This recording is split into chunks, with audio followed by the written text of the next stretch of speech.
Ladies and gents, boys and girls, what is going on? Friday, July the 21st, 2023.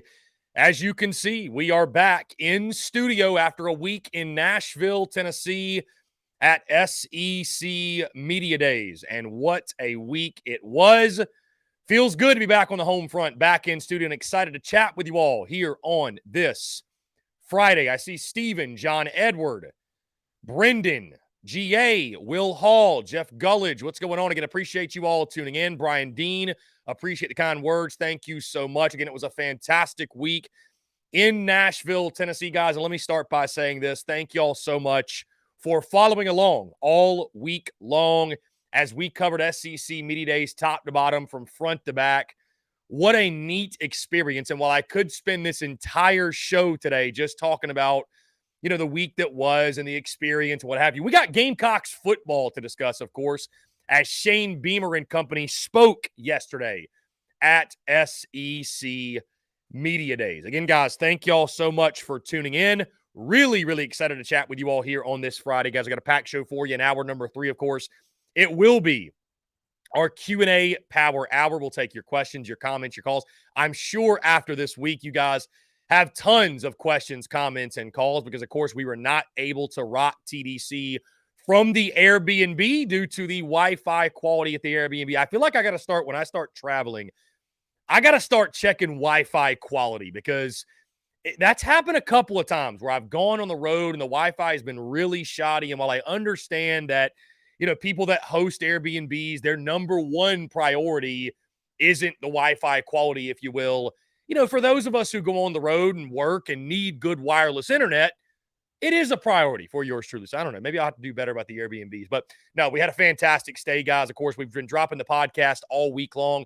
It's been releasing at 5 a.m. Eastern, you've probably noticed, on Tuesday, Wednesday, and Thursday of yesterday. No podcast came out today, though, because, of course, we're rocking TDC right now for you guys in the podcast. We'll drop this afternoon at 5 p.m. Eastern. So in case you're wondering where the podcast is, that is exactly where it will drop, 5 p.m. Eastern time today. iTunes, Spotify, Stitcher, Google Podcasts, wherever you get your podcast. Again, guys, appreciate each and every single one of you tuning in. Feels good to be back. Really, truly. It feels good to be back in studio, rocking with you guys on TDC and talking all thing Gamecocks and SEC football and everything in between. So, again, thank you all so much for the continued love and support all week long. Of course, Stephanie Lee, I see, is tuned in, excuse me, as well in the comments. Thank you so much, Stephanie Lee, for your love and support. And also, guys, those who followed along, showed love from afar in the comments. And, of course, we did the daily vlog, which we dropped the final one this morning. I thought that was really, really cool content to bring you guys. And it was a really neat thing. And like I mentioned, I could just go on and on and on. But Q&A hour, Power Hour, and hour number 3. We've got my good buddy Jake Crane is going to jump on the show today, audio only, but he's going to call in, talk all things SEC Media Days, Gamecocks, of course. Got to meet Jake Crane in person in Nashville at SEC Media Days, and that was an absolute blast, by the way. And that was by far, guys, the most rewarding part of the entire experience was getting to meet so many people that I've done work with and I've had on the show and that I've never met in person. People like J.D. Piquel, Bryce Kuhn, Jake Crane, Connor O'Gara. The list goes on and on.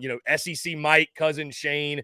The list goes on and on. And, of course, meeting new people as well and networking. And it was just a really neat experience across the board. So appreciate all those who made the week special for us for sure. And, of course, getting to talk and ask questions to players and coaches. That was a really neat thing as well. And again, guys, we'll talk more about that later in the show, and I'll share with you guys my experiences. Also, on today's show, we are talking Shane Beamer, what the Gamecocks had to say at SEC Media Days, as well as our opponent preview series continuing. And this one, guys, was a lot of fun. My guy, Austin Brown of Channel Tennessee, as we taught the Tennessee Volunteers going into this season, as well as the matchup in Week 5 on Rocky Top. As you can imagine, the perspective coming from a Tennessee fan and his feelings on the Gamecocks, if you're able to just watch and not take it personally, I think his comments are laugh out loud funny. I mean, it's going to make for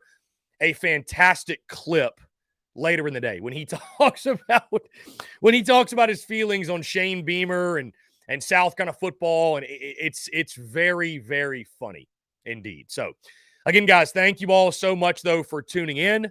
SEC Media Days is officially in the books, and truly, guys, I mean, next stop is kickoff, right? Next stop is kickoff. We'll be at fall camp in about 2 weeks or so. Once fall camp gets going, we'll be less than a month from kickoff as we sit right now, 43 days away tomorrow. We'll be 6 more Saturdays from Gamecocks football, 5 more Saturdays until SEC football when Vandy takes on Hawaii in Nashville, where we just were. And by the way, the city of Nashville, here we go, the city of Nashville. By the way, I just got, okay, so this just came out. Breaking news. Breaking news. The media has officially released, and this is a start of the show I didn't expect, the preseason SEC football media poll, and the all-SEC teams has officially been announced. The media has picked Georgia to win the SEC East and Alabama to pick the SEC West. Wow, Alabama. Let's go through with the East and the West. Georgia picked number 1 we'll start with the East. Number 1, Georgia. Number 2, Tennessee. Number 3, South Carolina. How about that, guys? Gamecocks picked to finish 3rd in the SEC East. Kentucky picked to finish 4th. How about this? Florida picked to finish 5th. Missouri 6th. And Vanderbilt 7th. In the West, the media picks Bama to win the West, LSU in a close 2nd, Texas A&M 3rd, Ole Miss 4th, Arkansas 5th, Auburn 6th, and Mississippi State 7th. The SEC champion, Georgia, the overwhelming pick, followed by Alabama, LSU, Tennessee got 5 votes, Vanderbilt got 5. But come on, dude. Who's voting 5 votes for Vandy? Arkansas got 2 votes. Auburn got 2 votes. A&M got a vote. Mississippi State got a vote. And South Carolina got 1 vote. Who of you out there picked Carolina? It wasn't me. I can assure you. It was not me. It was not me. Wow. How about that? Dude, come on, dude. I'm just like, if you're out there picking 5 votes for Vandy to win the SEC, come on, man. All right, we'll get into that later, guys. A lot to talk about, a lot to discuss, of course. Let's see. Let me get this tweet out really quickly. I know I want to go ahead and get this out here. Let's see.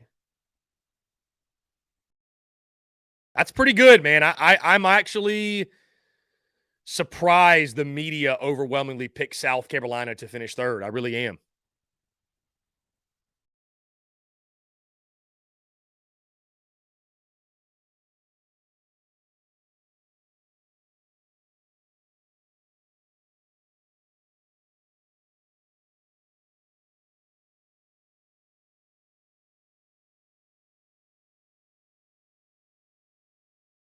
How does Vandy get 5 votes to win the SEC, guys? Come on. Who is the guy that picked South Carolina? I mean, I know the event was in Nashville, but how are you going to have 5 people picking Vandy to win it all? Come on, man.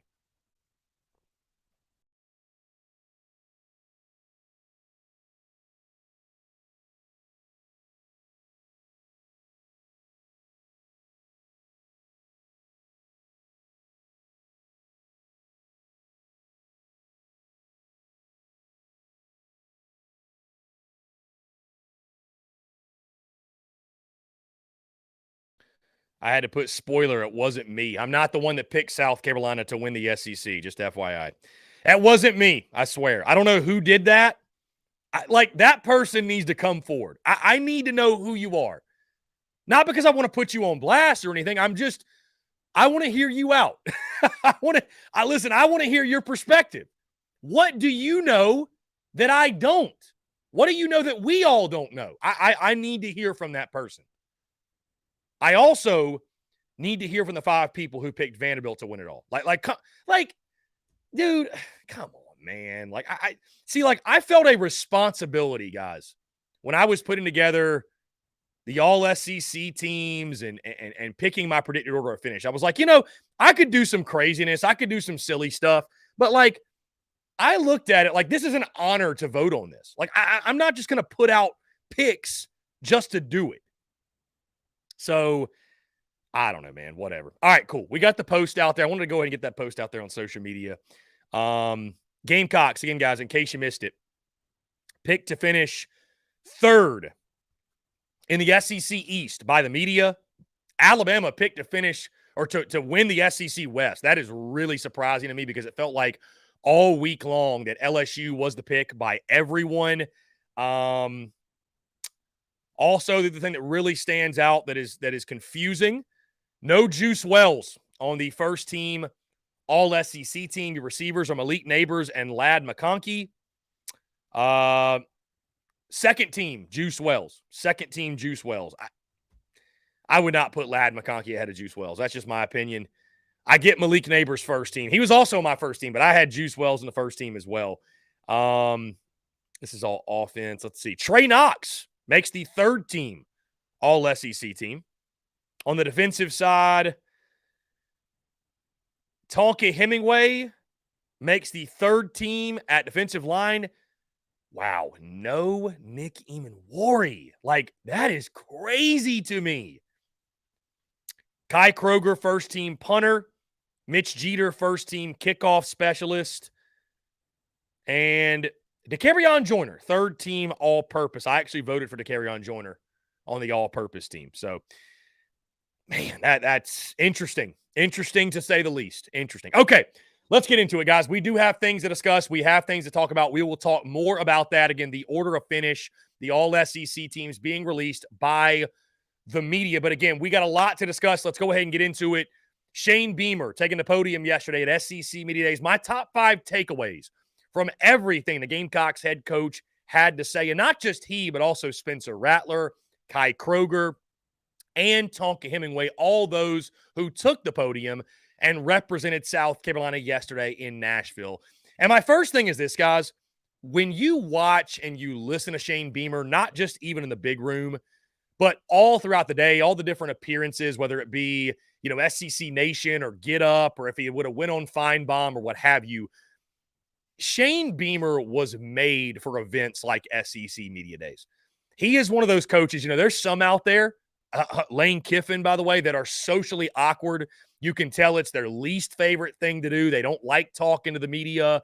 Shane Beamer is the total opposite. I mean, this is a dude that I think he looks at these events as an opportunity to continue to sell his football program. And that's exactly what he did yesterday when he was highlighting, all the successes in the first 2 years in Columbia and the growth from 2020 and not being satisfied. And his quote when he mentioned that, the best days of South Carolina football are ahead of us. I fully believe that. You look at the culture, it's the best it's been, since I took the job in 2020, and the way that he's able to highlight all of the positive things that are going on.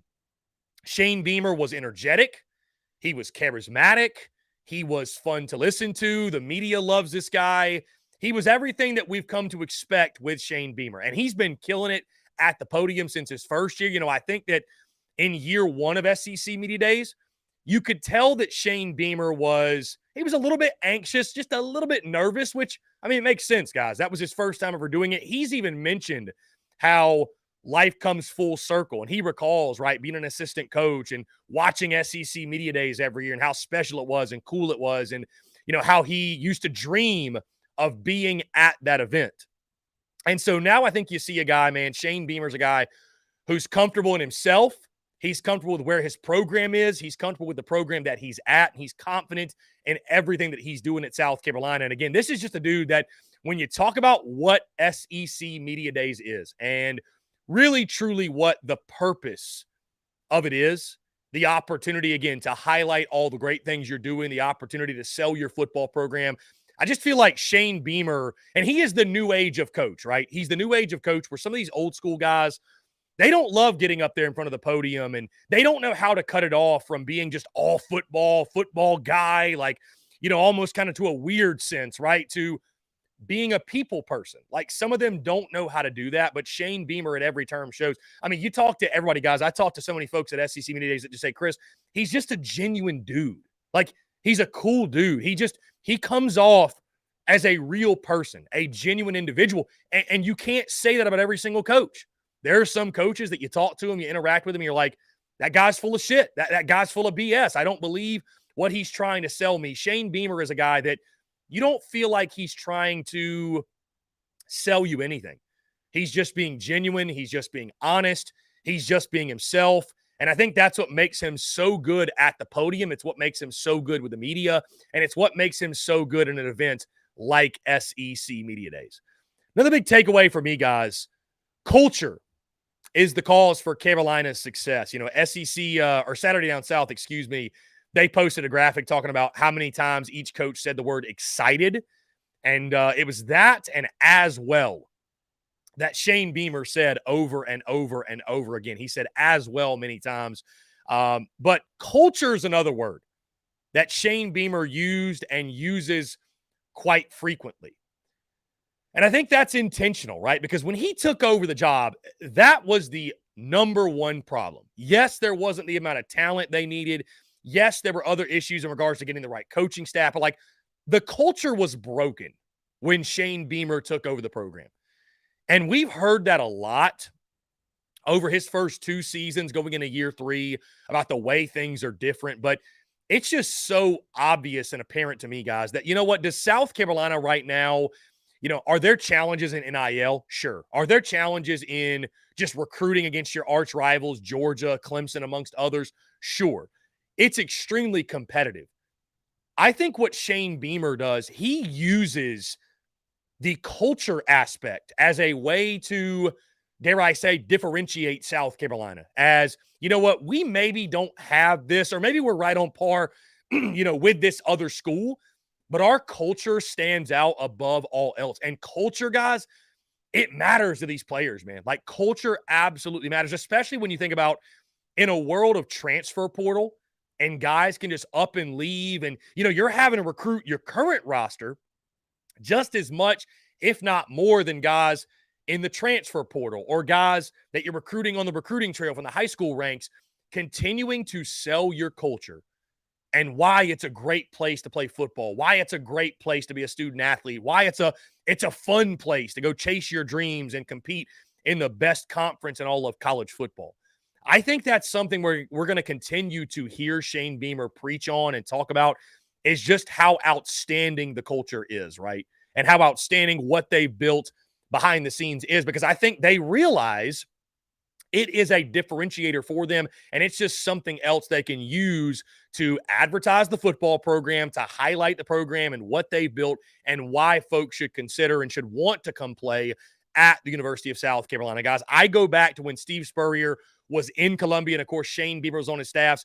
One of the things that Steve Spurrier did in his time in Columbia, he made South Carolina a fun place to play. He made it an attractive place to play for a lot of these top-notch prospects, these top recruits who looked at South Carolina and said, you know what, I can go there and I can win and I can have a really positive experience, whereas before maybe that wasn't the case, or you didn't think of South Carolina in that light. So I think that's what Shane Beamer's doing, continuing to sell the culture that they have built. And I think that's something you're going to continue to see from the Gamecocks head football coach.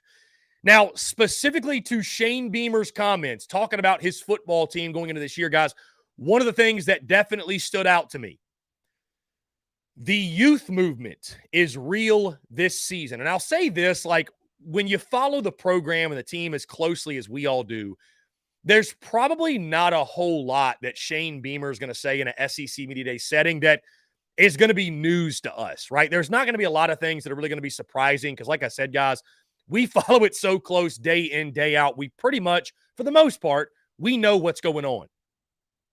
But hearing Shane Beamer talk about just the amount of new faces and newcomers that they will be depending on this season, that was certainly something that jumped out to me. You know, Beamer mentioned 38 new players since the end of the 2022 season, specifically the Clemson game. There are 38 new faces on this roster from that point.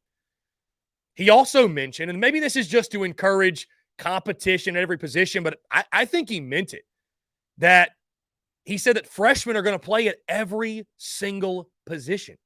They're going to be relying on freshmen at every position on the football field. He also mentioned they're going to be a young football team. And that was something that, I felt like it was the case. But to hear Shane Beamer say it, and then you start to think about it, and you're like, man, they really are. I think for South Carolina, based off of Beamer's comments and what we already knew, for South Carolina to overachieve for the third straight year, they're going to have to get production from some of these young guys. And not just production, but production in the sense of guys being key contributors. Not just role players, but key contributors. I mean, you think about across the board, guys. On the offensive side, Dontavius Braswell at the running back position. We all know the state of that position and why he needs to step up.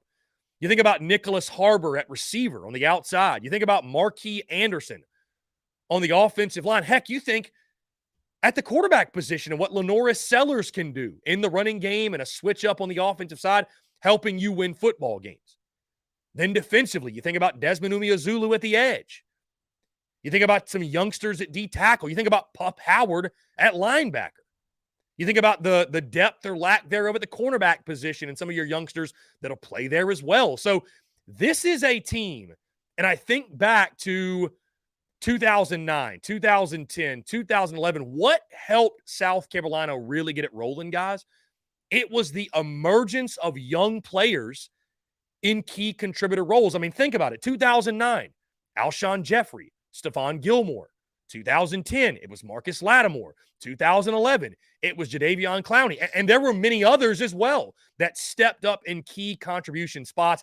I think for South Carolina to achieve for a third, or overachieve, I should say, for a third consecutive season, based off what we know and also what Shane Beamer mentioned, you're going to have to get that type of contribution from your young guys on this roster.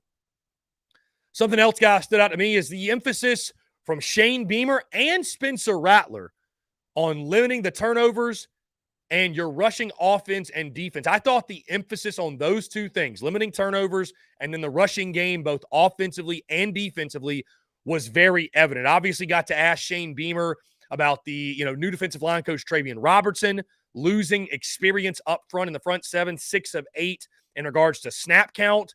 And did he feel like that they were primed to take a step forward when it came to stopping the run? But that was something that Shane Beamer mentioned over and over and over again. And I know all these coaches preach physicality and they talk about that, but I don't know if it's because, again, I'm just following South Carolina day in, day out, talking about it day in, day out. But I'm like, does anybody talk about running the ball and stopping the run as much as we do? And I'm sure the answer is yes.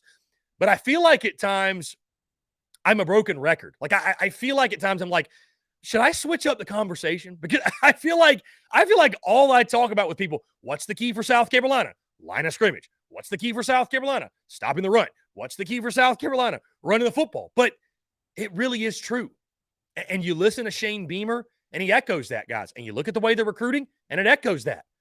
There's a reason they're signing all these top-notch defensive linemen, offensive linemen, running the ball, stopping the run. Beamer mentioned it. He knows it's key. He also mentioned the limiting of turnovers, and that's something that he was very much adamant about in that presser yesterday on the big stage, in the main media room, I should say. When he mentioned, he said he even went as far to say, talking about the turnovers, he explained it. We have led the SEC in interceptions and fumbles. That has been us, both of their first 2 seasons. And he's right. I mean, he's right, guys. I mean, the fact that South Carolina has been able to overcome and overachieve despite those statistics, it really tells you the job that they have done. Because when you turn the football over at the rate at which they have, and you are so porous running the football and stopping the run, when you do those things, you're not supposed to win at the level they're winning. You're not supposed to win 7 games in year 1 and beat UNC in a bowl game the way you did. You're not supposed to win 8 games in the regular season and have wins over top 10 teams in back-to-back weeks. when you have the stat lines that South Carolina has had when it comes to turnovers and rushing offense and defense. And I think Shane Beamer, guys, listen, I think he knows that. I think he knows that absolutely. So hearing him say, and then also hearing Spencer Rattler, I thought it was really neat and interesting. Of course, Spencer Rattler, I thought did a great job at SEC Media Days representing South Carolina. And I thought really, I'll tell you this too on a side note, I thought Spencer Rattler did a really good job in keeping his composure because he was asked some questions where he could have had a reaction. He was asked some questions where he could have kind of, spouted off or said something or whatever. I know our guy SEC Mike asked him about, I ranked you ninth in my quarterback rankings. What are your thoughts about that? He could have reacted some type of way, but he kept his cool, kept his composure. But hearing Spencer Rattler talking about and self-identifying his own game, saying, listen, I got to limit turnovers. I can't turn the football over. He even mentioned sometimes I trust my arm too much. If he's matured to that point, guys, and he limits those turnovers, South Carolina is going to be in very good shape offensively. Because that was one of the things that killed them last year was, you put it on Marcus Satterfield and the bad offensive scheme. And I don't disagree, but there were just times last year where you got to make a better decision. And if he's doing that, if he's improved as a decision maker, that spells a really, really successful season more than likely for the South Carolina offense. Finally, guys, my last takeaway, and there were so many, by the way, on Thursday afternoon, but really what really stood out to me is I really believe this, guys, and whether – you can argue about the stat lines and what it'll say. And, I got my own opinions on it. We'll talk about it in a couple of weeks when we break down the position units. But based off what I heard yesterday, I think Dicarion Joyner is going to be a huge part of South Carolina's offense. I really do. I think he's going to get every shot to win that RB1 job.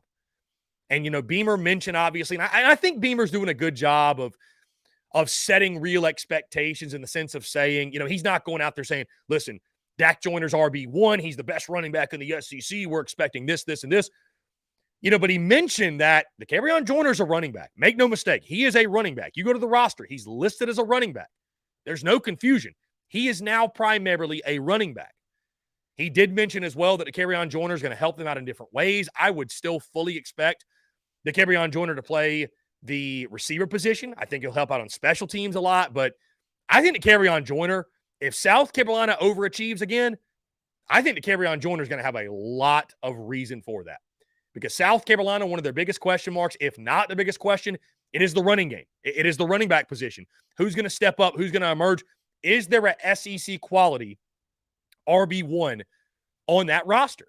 And I think Dicarion Joyner, that's the guy they're going to lead on. I was asked this morning about, will Dicarion Joyner be RB1 when the season starts? I think absolutely. I mean, at this point, I'd be more surprised if he's not. I think it would take Dontavius Braswell having a big-time fall camp, Mario Anderson having a big-time fall camp. Somebody would have to emerge.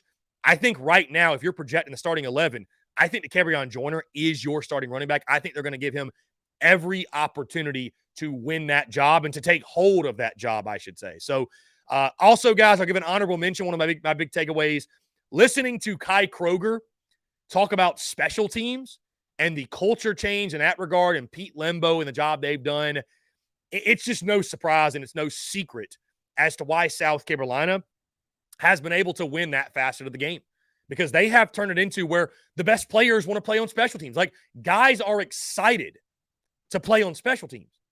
And when you got your top-notch guys and, a lot of special teams we've talked about, guys, it's want to. It's just want to. Like, do you want to do it?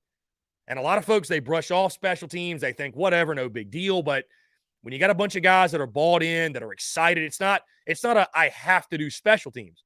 It's an I get to do special teams. And when you have that type of attitude, and then you have great players like Kai Kroger, Mitch Jeter, Hunter Rogers, your returners as well, guys on your cover team, I think that's why it's no secret why South Carolina continues to win that facet of the game. And it's no secret why Beamer ball to the moon is the mantra in Columbia. Guys, let's jump into a quick break. On the other side, we're going to dive into our opponent preview for today's show, the Tennessee Volunteers. Really, really good stuff on that front. Much more, guys, coming your way here on the Daily Crow. We'll be right back.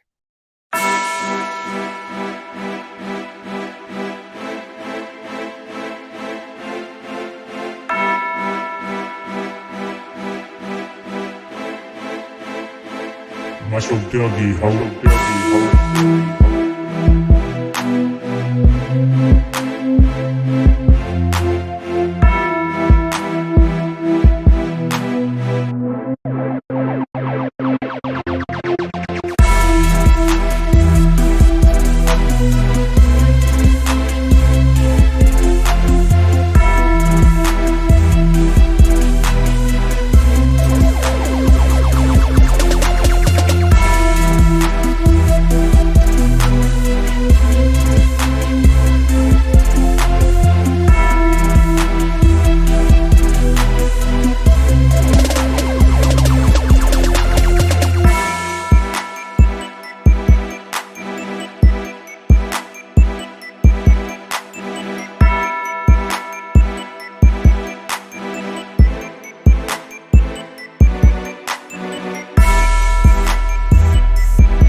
Muscle Dougie, ho.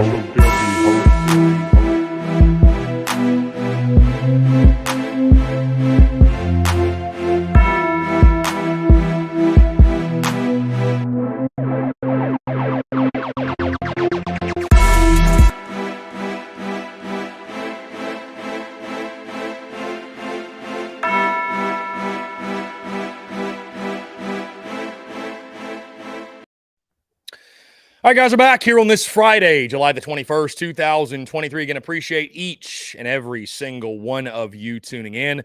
We're getting into your questions, comments, and calls later in the show. Of course, hour number 3 will be our Q&A power hour. And hour number 2, we got my good friend Jake Crane of Crane & Company, who I had the pleasure of meeting at SEC Media Days. He and the entire crew with Jake, Blaine, and David Cohn. Really, really good stuff. Awesome guys, and they do a great job, and excited to chat with Jake on all things SEC Media Days today. And of course, guys, in this first hour, appreciate you all tuning in, breaking everything down that Shane had to say. In case you missed it, South Carolina has officially been picked to finish 3rd in the SEC East by the media. They also receive 1 vote to win the SEC. And it was not me, by the way. I want to go ahead and point that out. It was not me. I would come clean if I did it. Wasn't me. Vanderbilt got 5 votes to win the SEC. I need to know who. I got to know. We need to know who. The people need to know. Show yourself. Alabama gets picked to win the SEC West. That's the other big one. I think somewhat of a surprise. I had LSU. I think a lot of folks had LSU. Alabama, though, is the pick in the West. Georgia, of course, the pick in the East, and Georgia, the overwhelming favorite to win the SEC title. So, also, 6 Gamecocks have been named to the preseason All-SEC team by the media. Juice Wells, 2nd team. Trey Knox, 3rd team. Tonka Hemingway, 3rd team. Kai Kroger, 1st team. Mitch Jeter, 1st team. And Dicarion Joyner, 3rd team. We'll talk more about that later in the show, guys. In the meantime, like I mentioned, we have been rocking with our, let's get it up here, our opponent preview series, breaking everything down from each of these teams on South Carolina's schedule. We conclude this week with the Gamecocks' Week 5 opponent, the Tennessee Volunteers. My guy Austin Brown of Channel Tennessee took the time to talk all things Volunteers football and, of course, that Week 5 matchup. A really fun conversation, guys. Sit back, relax, and enjoy this convo with our guy Austin of Channel Tennessee.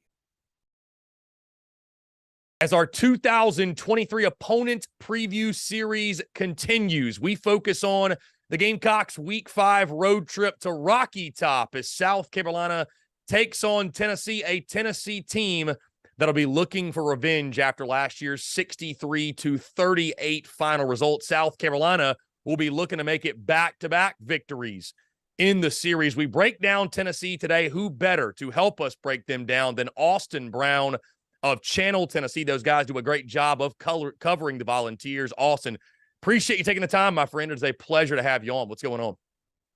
It's all good over here, man. Just enjoying the off season, counting down the days, best we can. I was going to say, is that about the millionth time somebody has said the word 63-38 to you? How many times do you think it's been? Well, I've muted enough people on Twitter for it to be dude, Gamecock less. Twitter and Vol Twitter it is a fierce rivalry. I know that SEC Mike, he'll talk about that from time to time, but dude, I don't know that any two fan bases in the SEC at least go at each other's throats more than Tennessee and South Carolina fans. Yeah, it's surprising, you wouldn't think that. We don't have that insane of a history, but it's just like this last decade, every game we played has been so close. And it's been pretty split down the middle. Of course, y'all had Spurrier and Muschamp, just y'all and Beamer now. Y'all have had coaches that just kind of get under our skin. And it's just it's a perfect marriage, in my opinion. Well, when you're losing a Will Muschamp, that really just I feel like that's the one that really sticks in the side, right? That's the one that gets you. Either way, though, again, Austin, I don't know. Yeah, I mean, who'd have thunk it? Will Muschamp couldn't beat anybody, but Tennessee, I don't know what it was. He just found a way. But anyways, Austin, again, we're breaking all these teams down. I appreciate you talking Tennessee. Really excited because Tennessee is one of the most intriguing teams in college football this year. Before we look at this season, let's look back because it was a historic year in year 2 of Josh Heupel. 11-2 overall, 6-2 in SEC play, and you cap off the season beating Clemson in the Orange Bowl. Thank you very much, by the way, for that. But all in all, a really successful season when you look at it, 30,000-foot view. Obviously, you get in the nitty-gritty and, what was on the line for Tennessee late in the season and losing to the Gamecocks. It puts a bitter taste in your mouth. When you look at 2022, let's go through it real quick, Austin. You beat Ball State, beat Pittsburgh in overtime. Early in the season, you're wondering, what is Tennessee? You take down Akron, beat Florida in a close one, 38-33. A blowout victory in Baton Rouge. I feel like that really set the tone. 40-13. That's when that was like the we arrived moment. Right. That was the you have arrived moment. Then the next week, you beat Alabama 52-49. First time in forever you beat the Crimson Tide. Obviously, that was one of the really, if you think about a moment that sort of summarizes what's great about college football, that scene at Neyland Stadium was truly it. You look the rest of the schedule, you beat UT Martin, you beat Kentucky, you lose to Georgia. That game obviously was college game, hyped up, tough game. Georgia, 27-13 final on that one, but you bounce back. You beat Missouri. Then came the South Carolina game, which nobody, including myself, right? You and I met up at the tailgate. We talked. Nobody saw it coming. I picked 59-13 Tennessee. Could not have been more wrong. Everybody in the country couldn't have been more wrong about that game. You bounce back and beat poor Vanderbilt 56-0. And then the Orange Bowl 31-14 over Clemson in a game in which, of course, Hendon Hooker gets hurt in that South Carolina game. Joe Milton throws 10 touchdowns, no picks last year. That's where sort of all this hype is coming from, which we'll get into in just a second. But when you look at year 2 of Josh Heupel, again, 11-2, 6-2 in SEC play, I say it's a massive success. What say you in Tennessee fans because of the way the season went? I have to imagine, even though you feel like you left some things out there, an 11-win season in year 2. I mean, nobody was picking the Vols to win double digits last year. No, I mean, there were some fans that kind of had some high in the sky expectations, but you're always going to get that. You're always going to get the guy that says, "I think we can win every game we play." But realistically, no. I was actually the one person on our podcast coming into the year that picked us to lose to Bama. I guess I was the unrealistic one or something. But it definitely was not a disappointment. I mean, it was the best season I think we've had since 2001. We didn't win the East, but I mean, we were better than LSU who got there too. So we were the second best team in the SEC. You cannot be disappointed with that. I know Bama might have been ranked higher, but that was really stupid. that made me mad because we had the same losses. Yeah, I agree that Tennessee not being ranked ahead of Bama was a head scratching move to say the least. But you look at Tennessee's program again, and it's been, I mean, you think about it, fan bases, and I know Gamecocks love to go at Tennessee fans, vice versa, but like, if you look at a fan base that has suffered, and I mean really, really suffered, and you say which fan bases deserve to have some good fortune come their way, I mean, I think you could argue Tennessee fans are right up there because, I mean, we are talking to two of them, man. Right. Tennessee fans, I mean, Tennessee football went in the tank for a long time. And so to see last year happen, you know what Josh Heupel's done through 2 seasons. Let's talk about Josh Heupel. He goes into his 3rd season this year, Austin. What do you feel like the overall mood around Josh Heupel is? Because I feel like he's very similar to a Shane Beamer in the sense they're both going into their 3rd year. It feels like Beamer right now can do no wrong because of the successes, the overachieving. And it feels like Josh Heupel is very similar. He's brought a high-flying, exciting brand of football to Knoxville, obviously the number 1 scoring offense in the country last year. I would imagine the approval rating amongst Tennessee fans is pretty high for the 3rd-year head coach. Oh, I mean, yeah, you can't beat this, how you feel about him right now. There's not he probably, even if he wins a national championship in the future, I don't know if he'll even have a higher approval rating than he does right now. Because when you beat Alabama for the first time since the iPhone was invented, it's just, you can't do much better than that. You really can. I mean, 11 wins after all we've been through is just, it's amazing. And recruiting is it's about better than what we thought it would be. But when you look at what we came from, you really can't do better. Our expectations for this season are pretty high, but even if he doesn't meet them quite what we hope, I still say his approval rating is through the roof. And so you look at this year, and again, obviously I talked about the brand of football that he has brought to Knoxville. You look at a season ago, and the offensive outlook obviously for 2023. You lose Hendon Hooker, Jalen Hyatt, Cedric Tillman off of a historic offense. Again, number one scoring nationally. Joe Milton will take over as QB1. Obviously, there's a lot of hype, a lot of hoopla. We dropped our quarterback ratings list, if you will. I've got Joe Milton in my top 5. Whether you think he's number 3, number 4, number 5, number 6, whatever, that's up for debate. But certainly 10 touchdowns, no interceptions season ago. We've all seen the videos, right? Guy can throw it 100 yards, probably the best arm in college football. And if he can't get the job done, Austin, there is a 5-star freshman looming that Tennessee fans are very excited for. Nico, would you like to say his last name? Because I don't think I can do it. I've heard like 5 different pronunciations. I remember I heard the correct one, but I think it's I am Aleva. I think that's how you say it. So Nico, I'll just say, is waiting in the wings if he can't get it done. Brew McCoy, Squirrel White, they look to be the top weapons on the outside for Tennessee and fill the void that Jalen Hyatt, Cedric Tillman, and others have left. Jabari Small, Jalen Wright return to the rushing attack. Really, really good a season to go. And I feel like, Austin, that was the thing that when people talked about the Tennessee offense, they talked about the passing game and Hooker. But the reason it all clicked for Tennessee is they ran the football extremely well last year. 3 of 5 offensive linemen return. You do lose Darnell Wright, Jerome Carvin, picked up John Campbell from Miami, and Andrej Carrick from Texas from the portal. So let me ask you this, Austin. What are your expectations for the Tennessee offense this season? What do you think it's going to look like? A lot of that rests on Joe Milton. And I guess the question I have, and I think we're going to start to figure out about Tennessee this year, Austin, is this. Was it Hendon Hooker, or is it more Josh Heupel's system where it's truly plug and play? Because I feel like to say, oh, it's plug and play and anybody can do that, you're not giving Hendon Hooker the respect he deserves. But Josh Heupel has built up this brand of football to where you expect it, right? Like I look at it, and it's a quarterback-friendly system. Your quarterback's always going to have these gaudy numbers, if you will, but you've got to have the right trigger man. So I know we talk about receiver, running back, offensive line, but the big storyline for the offense is Joe Milton and what he can do in the center. Just talk a little bit about this Tennessee offense and what you're expecting them to look like this season. Expectations are pretty high for this offense. I think it can be not.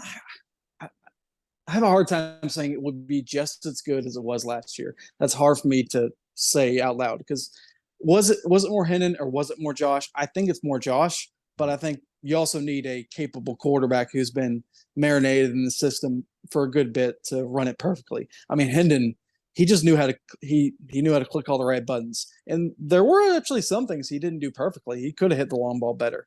And that's one thing Joe will exceed at. But that mid-range passing game, that is what you worry about the most. And will he be able to do the same stuff on his feet? Because there are so many times where our drives were saved because Hendon took it to the ground. I think, and I do worry about losing Darnell Wright and Carvin, mainly Darnell Wright. We do not beat Bama if Darnell Wright gets injured or something happens. Like we are not beating them. He bought Hendon just enough time on so many drives. He covered Will Anderson that entire game, and the guy for LSU, I can't think of his name, Ojolari. Anyways, you're gonna miss him more than anyone. Can we replace him on the O-line this year? I think almost. You just might. I think it'll be pretty good, just not quite as good as it was last year on the line. And can Joe be as good as Hooker? I don't know. I really hope so. I think we're actually maybe better receiver this year. That's crazy. I love Hyatt. Better at wide receiver. Yeah. Let me ask you this. Who do you think out of the crop of guys you have is going to be that dude that, I mean, I don't think you're going to have anybody probably have 5 receiving touchdowns against Alabama. That was crazy. But who is the guy? Is it McCoy? Is it Squirrel White? Would you say it's somebody else? You know, a name you haven't mentioned yet is the guy we got from the portal out of Oregon. He's a 6'5", I think like 200-pound receiver, Dante Thornton, former high 4-star. That guy, he has speed just like Hyatt, in my opinion. I mean, maybe not quite as fast, but almost to that level. And he's tall, just like Hyatt. He's going to probably fill the shoes Hyatt set. And then you have Squirrel, who just has enough speed to scare you. And Brew, obviously. I think Brew, he got more important as the year went on. And he started to show the athleticism, that big body. And Keaton with his amazing hands. I mean, in Tillman only played like half the season. He didn't I don't think he played against Alabama. He didn't play against Kentucky, or maybe he did. He didn't play against LSU. He missed a lot of games, so it's hard to really put that into the mold that was our receiver core last year. I think with Thornton, I'm putting high expectations on him, but that guy, when I watch his tape, he looks like he can do all the things Hyatt did. Maybe I have a hard time saying better because Hyatt really set a high bar, but I don't know. I'm pretty optimistic on that one. What would you say is the bigger question mark? Replacing a Jalen Hyatt or Joe Milton? And again, Joe Milton, a guy that it's the mixed reviews. It's like some people think it's just going to be plug and play. And like, let me ask you this. Let's just talk Joe Milton specifically, actually. Confidence level in Joe Milton. I know the big thing for him is, can he throw the changeup? Can he throw the touch pass? Looked really good end of last season. Your confidence level in Milton this year? I will say it is higher after the Clemson game. That restored a lot. That brought a lot of confidence because we were pretty hyped when Milton was coming in here, and then he started out in 2021. First game wasn't that good. Second game was even worse. Then he had a small injury, got benched for Hooker, and Hooker just ran with it. And we never really worried about that again until Hendon went down at South Carolina. It definitely a bigger question mark on Joe Milton. That is by far. I trust that our receivers will be able to be just as open as they were last year. And because Heupel just has a magic way of setting that up where he makes defenses look so stupid and confused. But yeah, that's my main worry for the entire season is, can Joe just do everything Hendon did? Because I know the opportunities will be out there the same they were for Hendon. I really hope and pray that Milton can run the offense just as well. And one thing I do know is that he can hit the deep ball better than Hooker could. So there's at least one thing he does better. And he does have a bigger body, so he has the same body as Cam Newton pretty much. He's not quite as fast, but and I really would love to see him do more with his legs. That's another thing I'm really interested on.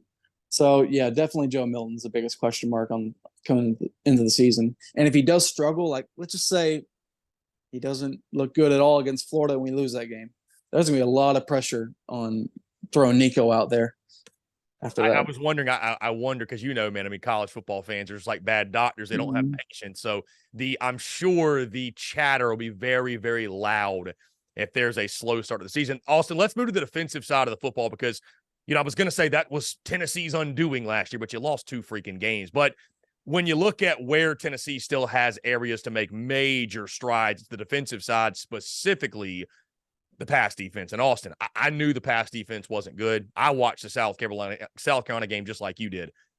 127th nationally. I did not realize 289 and a half yards per game allowed. The entire secondary practically returns. I'm not sure if that's a good thing or a bad thing, but you got to Marion McDonald and Jalen McCullough providing experience in the back end. You do lose your top pass rusher in Byron Young, but you have Amari Thomas and Dejon Terry returning on the interior defensive line, and then senior Aaron Beasley leading the linebacker group, and the leading tackler a season ago was 76, and you added BYU transfer Keenan Pill to that linebacker group as well. So when you look at the Volunteers defense in 2023, what are you expecting? And it does sound like that to take the next step, it really just is about shoring up that secondary. Yeah, we will miss Byron Young. I think we will replace him pretty well. We actually did lose Dejon Terry. He decided into the portal to get closer to family, and then he went to somewhere family wasn't. No, we were told he was going to be closer to family, right? And then he's from Mississippi. Why is he going to Oklahoma? But that was a little bit of a surprise. But I do think the D line will be just as good. Omari Thomas is probably the best player on the whole defense, him and Aaron Beasley. And we do add Keenan Peely from BYU. He was a captain there, one of their best tacklers. And Gage Judy something, I forget how do you say his name? We had another guy from BYU. He's going to be in the secondary. And he wasn't like the best player in the world, but he was a decent DB. I definitely think you'll see an upgrade in the secondary because you bring Warren Burrell back. He got injured against Pittsburgh, and he was one of our better DBs coming into the year. So you'll see him come back. We do lose Flowers, but I think we will replace him pretty well at safety. And yeah, McCullough coming back. I do think it'll be a bit of an upgrade in the secondary. Not like a major, like revolutionary change. You get Wesley Walker getting a little better. I think it'll be just a little bit better. Our pass rush, I have a hard time saying it'll be better, but I mean, we had a couple 4-stars who are going to be going to their second season, so you never know. It could be a little better. I think linebacker will be just as good, even though you lose Banks. I think that was that is a pretty big deal, but seeing how our defense did against Clemson in the Orange Bowl made me feel a little better about losing Banks. So I think you'll see a slight upgrade on the defense and maybe a slight decrease on offense, maybe an increase on offense. I mean, it's possible. It wouldn't surprise me, but I definitely don't see anything crazy happening to the defense because, I mean, it was pretty bad last year. It was weird. At times, it looked pretty good. It was weird. Like, we made Will Levis look like Will Levis, but more like Will Levis than he ever looked like. Sorry, there's a lot of pain in my heart since he's going to my Titans. Just a little bit of insecurity there. And we obviously shut Clemson down all day. But yeah, the South Carolina game. We had a few good stops in Alabama, but outside of that, it was them running all over us. And we shut out Vandy. There you go. Hey, that's something to hang on. Florida certainly can't say that. It was a monsoon, but So, Austin, moving to special teams. Yep, we're going to talk about some special teams, my guy. You replaced both specialists, actually. Indiana transfer kicker Charles Campbell takes over. You have an Australian punter, which I feel like Tennessee is known for having good punters. Jackson Ross, he takes over the punter spot. And D. Williams is a game breaker in the return game. Thoughts on the Tennessee special teams coming in the year? Again, I'm a South Carolina guy, so Beamer Ball, we talk special teams. It's a facet of the game, obviously. But for Tennessee, anything stand out on special teams to you going into 2023? I mean, we punt like 5 times in a month. I mean, so I hope he'll be good. Really, our punter wasn't that good. Or he was okay at times. It was weird. He was a lot better in 21 than he was in 22. But I'll miss Brooks. Again, when you have a really good offense, you don't have to worry about punting all that much. See, that's the thing. I pray I'm not worried about the punting. I pray the Aussie doesn't see the field too much. But Charles Campbell, or that's his name? Yeah. Charles Campbell. I think he will be actually a slight upgrade over McGrath. McGrath was good, but kind of inconsistent at times. I think I think I heard an interview with Chase McGrath after the Bama game that he said that if the ball didn't get tipped, he felt like it would have not gone would have gone left or something, and maybe the hand that touched it kind of let it in there. So yeah, a little bit of good fortune on our part, but I think it'll be a slight upgrade at kicker and probably about the same punter. And D. Williams,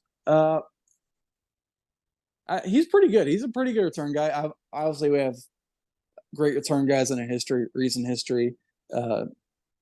Evan Berry, Alvin Kamara, Cam Sutton, Cordell Patterson. We've had a lot of great punt returners, so kind of have high expectations there. But I think D, hopefully he can improve. All I know is one of his best kick returns, he got tackled by the punter, so we're hoping for a little better now. Don't get tackled. Don't let any touchdowns get taken away because of punters. Please don't. That's my only request. Yeah, that is the worst. So you look at the overall outlook, Austin, of Tennessee. 12 starters are back, 7 on offense, 5 on defense, and you take a look at the 2023 schedule. You open up with a really interesting non-conference game against the Virginia Cavaliers in Nashville, Tennessee. You then had Austin, PA. That matchup week 3 at Florida is one that I think is really interesting. And on paper, it feels like, oh, that's a blowout. Florida's going to stink. But Tennessee hadn't won in the swamp since 2003, which I thought was a crazy stat, by the way. I mean, I know that Tennessee hadn't been good. Not over here. That is wild to me that it's been that long. 20 years since Tennessee has won in the swamp. So you got that one. That's a big early season game. UTSA in week 4, they're a preseason top 25 team. That's not your normal non-conference, if you will. Then you've got the game against South Carolina, of course, to close out September. Texas A&M's a really interesting cross-divisional game. Last year, divisions, of course. Then at Alabama, October 21st, at Kentucky, UConn at home, at Mizzou, Georgia at home, which I think is the one game people are looking at on Georgia's schedule and saying, okay, this is where they could stub their toe. And then Vanderbilt at home to close out the season. So when you look at that 2023 schedule, how do you feel it shakes out for Josh Heupel and the Vols in year 3 of his tenure? I think it's a pretty good schedule. I mean, it's weird. It's like it's tough, but it's got just enough buffer room there for you to feel pretty good about it. I like that we get the bye week before A&M. That made me feel a lot better about that game. I got to be honest. I feel pretty good about the South Carolina game, especially. We're going to get there, Austin. We're going to get there. I promise. We're going to get there. And I think I'm not really worried about Virginia. They were pretty god awful last year. They'll probably be a little bit better, but kicking off at noon in Nashville, I see us pulling that one out. I didn't like when I heard the Florida game was going to kick off at 7 p.m. because, as you know, playing in any SEC stadium at night is just a different animal. If it's at noon, I think we'll win that game all day. But now I'm like probably about 70% sure we're winning now that it's at night. That's just a not fun environment if you're the road team.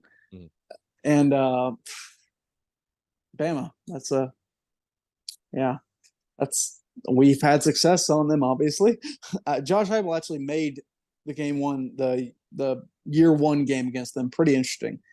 The final score looked pretty one-sided, but it was a game going into the 4th quarter, and then they just ran away with it. So, and then obviously he beat them next year. And honestly, Bama hasn't done amazing with revenge games. Usually, if they get beat, the next time you see them under Saban, it's just a bloodbath. But A&M beat them last year, and you saw them kind of struggle with them the following season. Then you got Missouri. Missouri's actually, that game scares me a little bit. They return, I think, more production than anyone in the SEC. I think second most in all of college football. And we actually kind of that was a game. It was going back and forth until we blew them out of the water in the 4th quarter. So that game definitely worries me a little bit. I'm actually more worried about that game than I am going to Florida. Crazy enough, I know it's where kickoff times are big for me. If it's noon, I feel great about it. And what's the other one? Kentucky, they hired back Cohen to be the OC. They got what's his name from NC State, Devin Leary. That's his name. Yeah, really shows you where we're in college football, where NC State guy is going to transfer to play quarterback in Kentucky. It's weird, but that's going to be a pretty interesting matchup. Obviously, no one in the world wants to beat us more. And of course, I think it will steamroll Vandy.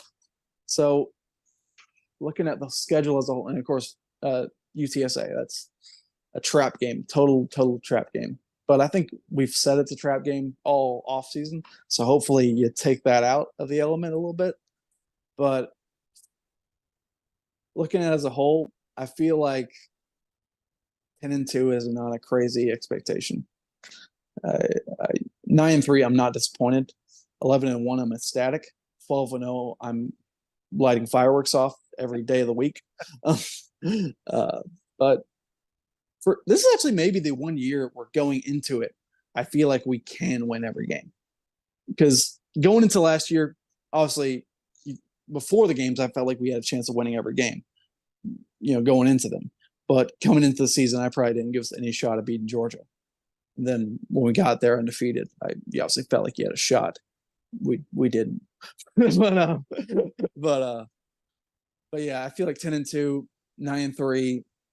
If everything just goes pretty, if we lose every 70-30 game, I feel like 7-5 is a possibility, and 6-6 maybe.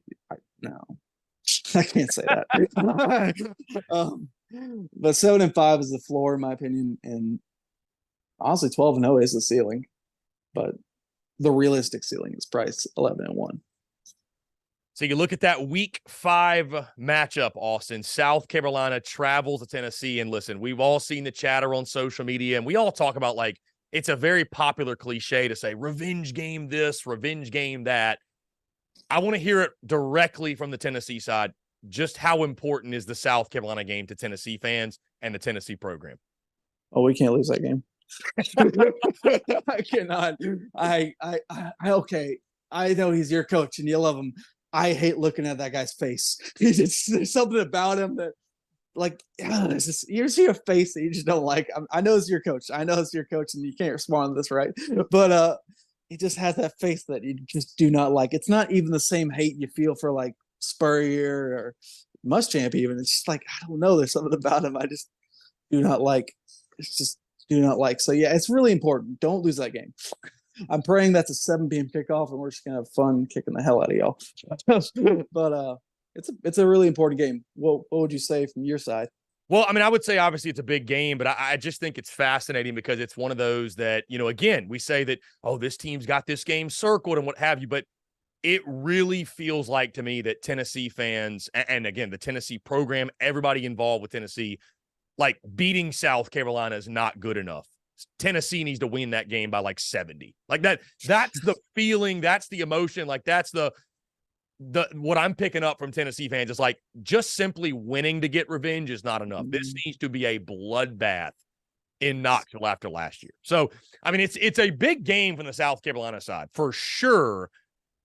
I mean, I dare I say it's a bigger game from the Tennessee side. It's just a big game for much, much different reasons. I think it's a big game for both sides, though, because you've got a pair of year 3 head coaches, obviously, and both of these, both these programs are sort of fighting for SEC East hierarchy right now. It's Georgia's at the top, Vandy's at the bottom. Everybody else is just kind of fighting for their status, their place in the SEC. And obviously, Tennessee has established himself right now, at least, as that 4th best team in the SEC, number 2 in the SEC East, but a team like a South Carolina, like a Kentucky with Leary and Cohen, hell, even like maybe a Mizzou, I don't know, with Eli Drinkwitz, they're fighting to climb up that ladder, and, Tennessee's trying to fend everybody off. But after the game last year, man, it's how can you not look at that as a fascinating matchup? And you mentioned the expectations. I want to move into that, Austin, as we close out here, because I look at this as a pivotal swing game for Tennessee in 2023. And admittedly, Austin, I've already picked this as a loss. And I labeled this as a swing game because I think after last year, Austin, again, I'm speaking from the South Carolina perspective, and I'll even say from the Tennessee perspective, you can't say there's 0% chance South Carolina wins that game after what happened last year. There's just no way. But I do think when I look at my toss-ups for South Carolina, the Tennessee game is the one I feel least confident about because I would just be shocked after all the chatter this offseason, all the focus on that game. Like, if Tennessee wins one game this year, it feels like that would be the one game. So it is a pivotal swing game, though, when you look at where it falls in the schedule as well to close out September. And you mentioned the expectations. I want you to talk about it one more time. In amongst the Tennessee fan base, I guess you could say, you've talked about your thoughts on the season. What do you feel like are the expectations amongst Tennessee Nation for Volunteers football this upcoming season? I've heard 9-3 is asking for double-digit wins. Is it too much? Because, of course, there's going to be some in the Tennessee fan base that are disappointed if you don't get to 10 wins, which is crazy to think about because just 2 years ago, I mean, Tennessee football was trying to get out of the depths, right? So expectations going into 2023 for Vol Nation. Our expectations, they are to win 10 games. That is the expectation. We feel like we see 10 games we should win on our schedule. That's where we're at. If we got 9-3, I think we're happy for the most part. If recruiting is still rolling on and we get a top 10 class, I feel like we'll be happy. 8-4, I know there will be some angry folks. That's for sure, especially if you lost to Florida. That's it. Yeah, it really is like 9-3, 8-4. Those are numbers, but it really matters who you lost to. The 2 games I really just cannot stomach losing are Florida and South Carolina by far. Like, close third is Kentucky, but just because you can't give them anything, they lose their minds. They beat us every year. Every time we fire a coach, they lose to Kentucky. That's what happens. That's how we lose a coach. It's like, and it feels like that. And when Tennessee loses to South Carolina, it seemed that they've lost a coach, because I remember Phil Fulmer specifically. It was like that was the game or that was one of them at least that kind of ended his tenure, if you will. One of them at least. Yeah. It is to 10-2, but 9-3. You're probably happy if you beat Florida and didn't lose South Carolina. Well, I'll So tell you, Austin, I've got Tennessee in my predictions, which I'll drop the game by game probably later this week. 9-3. I've got the Volunteers losing to, let me see if I can remember, Alabama, Georgia, and I got an upset pick in there at Missouri. Just because the SEC is crazy. I mean, honestly, you got to pick some craziness, and I feel like that could be kind of an upset because I've got Mizzou going 6-6. I don't think they're going to be all that great, but I do have them winning that game. So that would not shock me. I'm 50-50 on if that game would be Kentucky or Missouri. I think, gun to my head, I think we win both. But which one would be the most dangerous, most likely to be a loss? It's either going to be Kentucky or Missouri. I feel like you're in a casino and you're not going to go out without any bad luck. Yeah.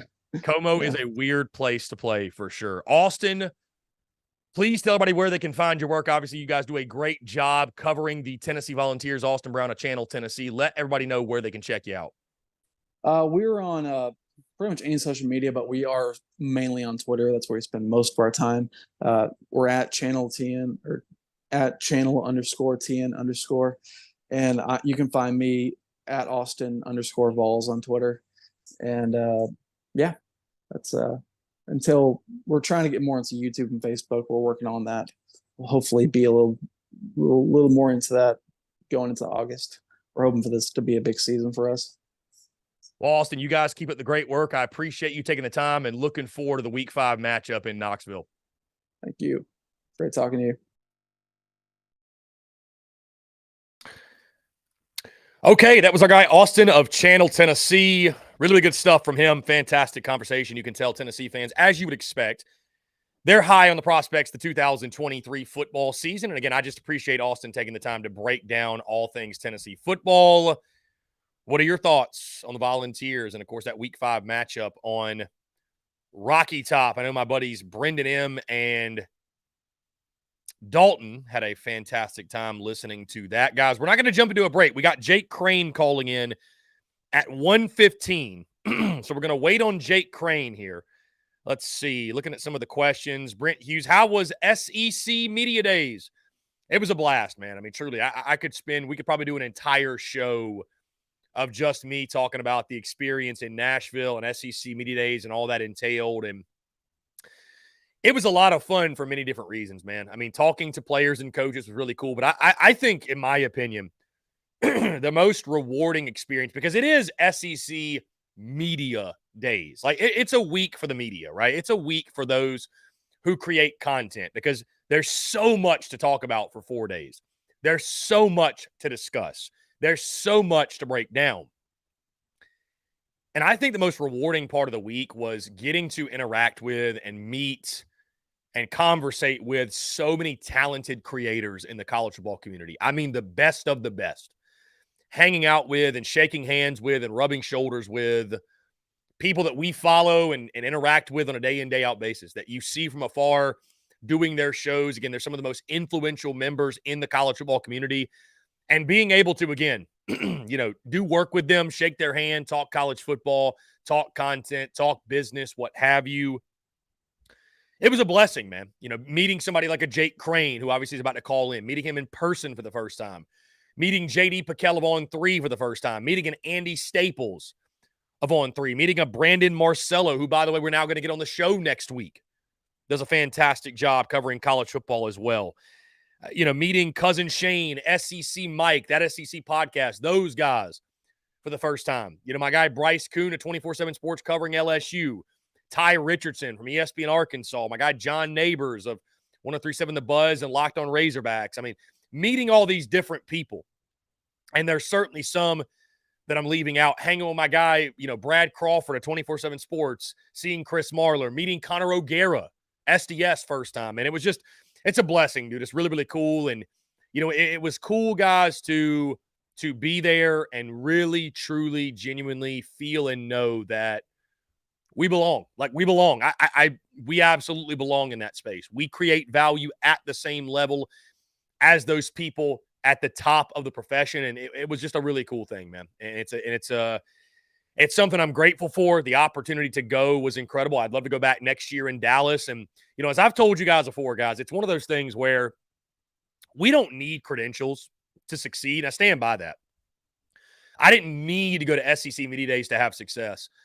But, you think about it, a lot of what this is and having people come on your show and do work with you, it's done via relationships, like creating relationships and meeting like-minded people and those who want to also create value in the college football space. And it really, guys, honestly, because I know at times we've talked about some of the craziness that happens on social media and some of the things that go down on a day in, day out basis in the Gamecock Twitter community. It really shows how just meaningless all of that nonsense is. I mean, really, truly, guys, when you're hanging out with people and talking to people in person, that's what matters. Let's jump to the phone lines here. Call from Jake. Here we go. He joins us every single Friday, and he's gracious enough with his time to do so. Yet again, my good friend, Jake Crane of Crane & Company. Jake, I appreciate you taking the time. It was a pleasure, my friend, to meet you in person for the first time ever.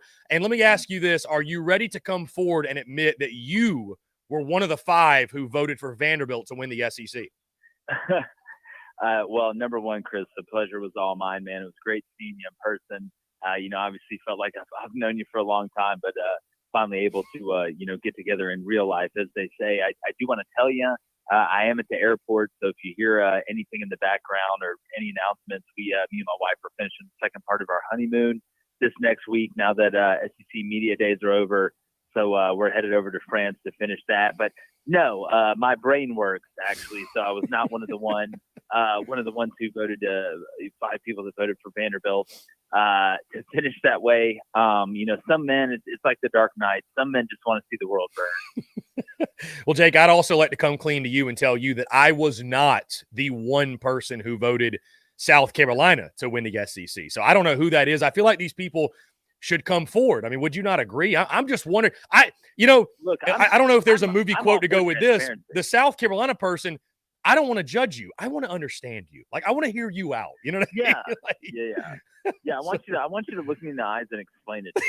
Right. No, I would have lost that bet if I was trying to find out who was the person that betted South Carolina number 1 or voted, South Carolina number 1. But look, I feel like everybody should have their votes known. Mm-hmm. We know who the Supreme Court votes for. Why the hell should I not know who voted for Vandy?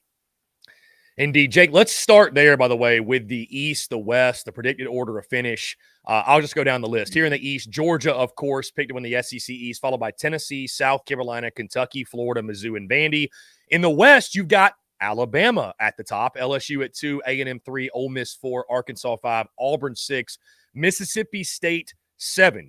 What jumps out to you from the way the media voted? I think the obvious one is that Alabama has been picked to win the SEC West over LSU. But anything else in particular stand out? Of course, Georgia picked to win the SEC. Not really. It was pretty much kind of chalk in the East as you would draw it up. But in the West, I'm trying to figure out, we know the cachet that Nick Saban has. We know the way that Alabama recruits.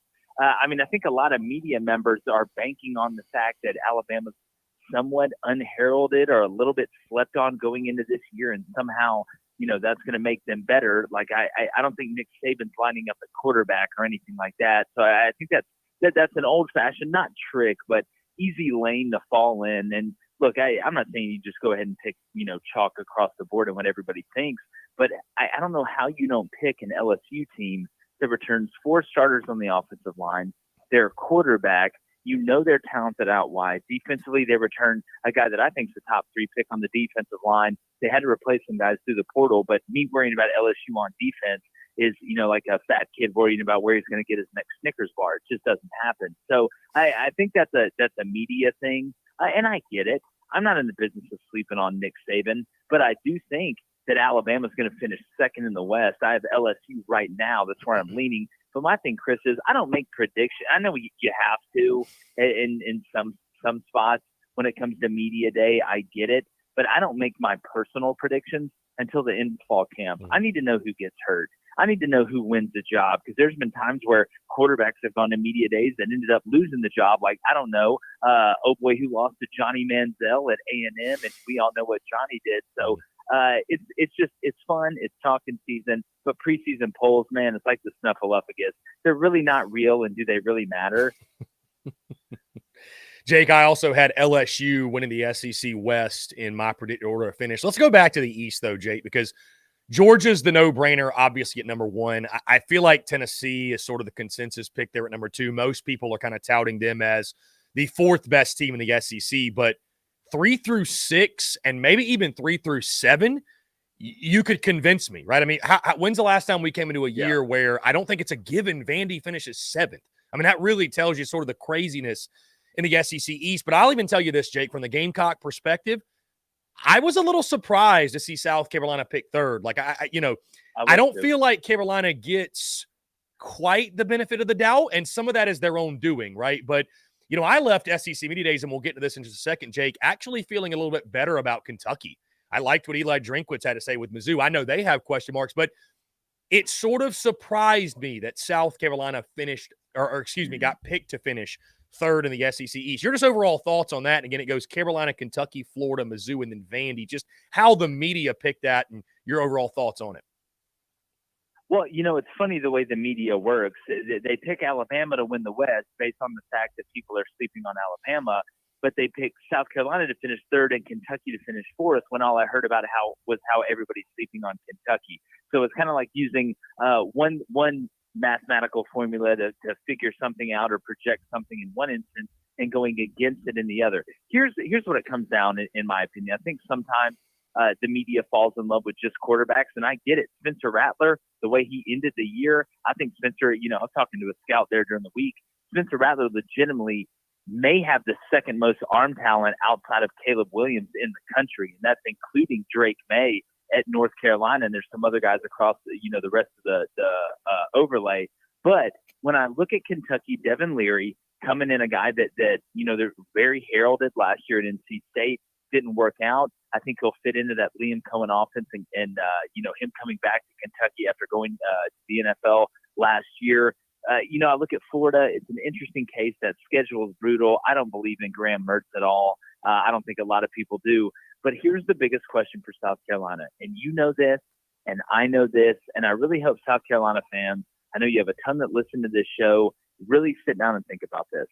Spencer Rattler can only control what he can control. All he can do is take the snap, get into his progression if it's a pass, or hand the ball off if it's a run. He cannot block up front. He cannot stop the run on the defensive line. So football is not baseball. Football is not basketball. One guy can't go out there and just win the game for you. That's why it's the ultimate team sport, and we love it so much. So seeing where South Carolina is up front right now, at least, from what we know on the offensive line and the defensive line, and me and you have sat down and talked about this, I was very surprised to see the media put them at 3rd. I think they're going to have to really punch above their weight up front to be able to finish 3rd in the East. Could it happen? Of course it could happen. It's college football. Anything can happen. But I'm right there with you in the same boat that when all I heard was about how underrated Kentucky was, the media voted them to finish 4th. Now, when it comes down to 5 through 7, I still think you're going to get Vanderbilt in 7th. But Missouri's a very interesting case to me. I don't think enough people are talking about Brady Cook, probably because people still believe it's a 3-team race at quarterback. It's not a 3-team race at quarterback. Brady Cook is going to be the QB at Missouri, and they have a huge game against Kansas State within that first 4-game slate. If somehow they were able to win that one, I think you could see Missouri finishing with 7 or possibly 8 wins, and nobody needs it more than Eli right now. Yeah, Jake, you make a great point. When you talk Mizzou, anytime a team has the amount of experience returning that they do, I think it's like 80% on a defense that was one of the best in the SEC. I again, was also really surprised to see Florida, with all the doubts and, people were making the joke, was Florida even at SEC Media Days? Because Billy Napier will put you to sleep, and nobody was talking about the Gators, and sure enough, they get picked to finish 5th in the SEC East. So I think people are expecting the Gators to potentially overachieve this season. But Jake, sticking with the Gamecock theme, just your brief takeaways on Shane Beamer, what he had to say. Of course, he's energetic, he's charismatic, he's a media favorite. I think he's a guy that's built for an event like SEC Media Days. He did mention, like you're talking about, and I was able to ask him a question about the front 7. They lose 6 of 8 via snap count in their front 7. What are they going to do with run defense, the addition of Travion Robertson? But he talked about those things, rushing offense and defense. He talked about limiting the turnovers. He talked about what they had done at this point, really used the opportunity to sell the football program. But was there anything that you heard from him and or the Gamecocks he brought with him with Rattler, Kai Kroger, and Tonka Hemingway, that was there anything that jumped out to you necessarily?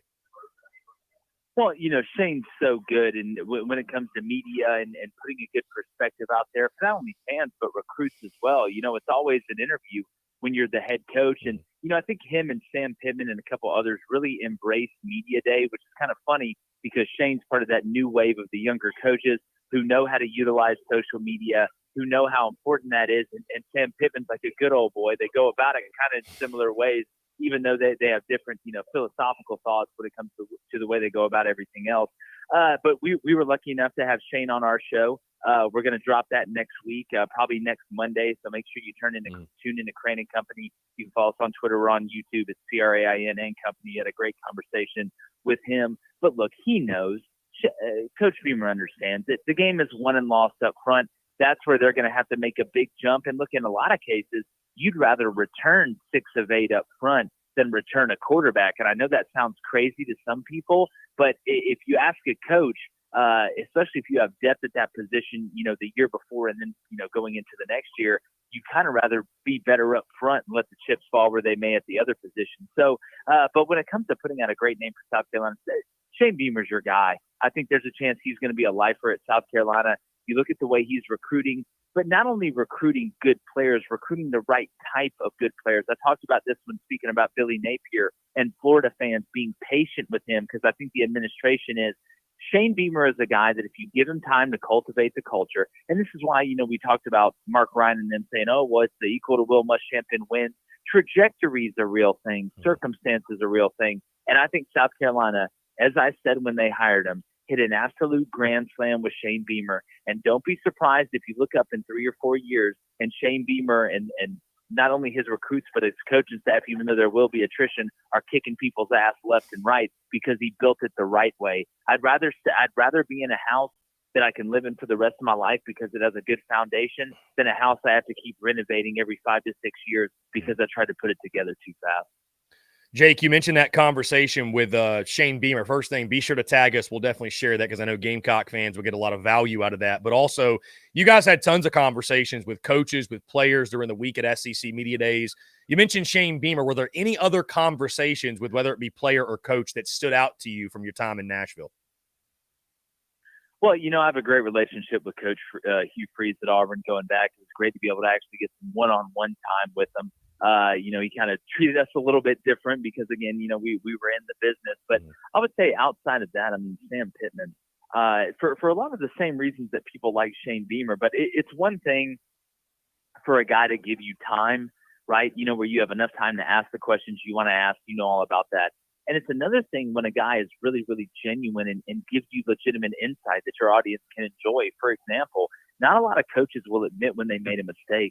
We had Coach Pittman on, and he talked about, they didn't go live last year at practice or during scrimmages. They didn't go to the ground. That was a mistake that he felt like he made, and they weren't prepared going into the year to be able to get through that. The second thing is, talking about the structure of practice, which people don't talk about enough in sports media. We don't talk about enough of roster management. We don't talk about enough of practice structure and, adding a period where you're going for 3rd and 4th down within your normal periods and you're going live doing it. And yeah, coaches get worried about pile-ups and things like that.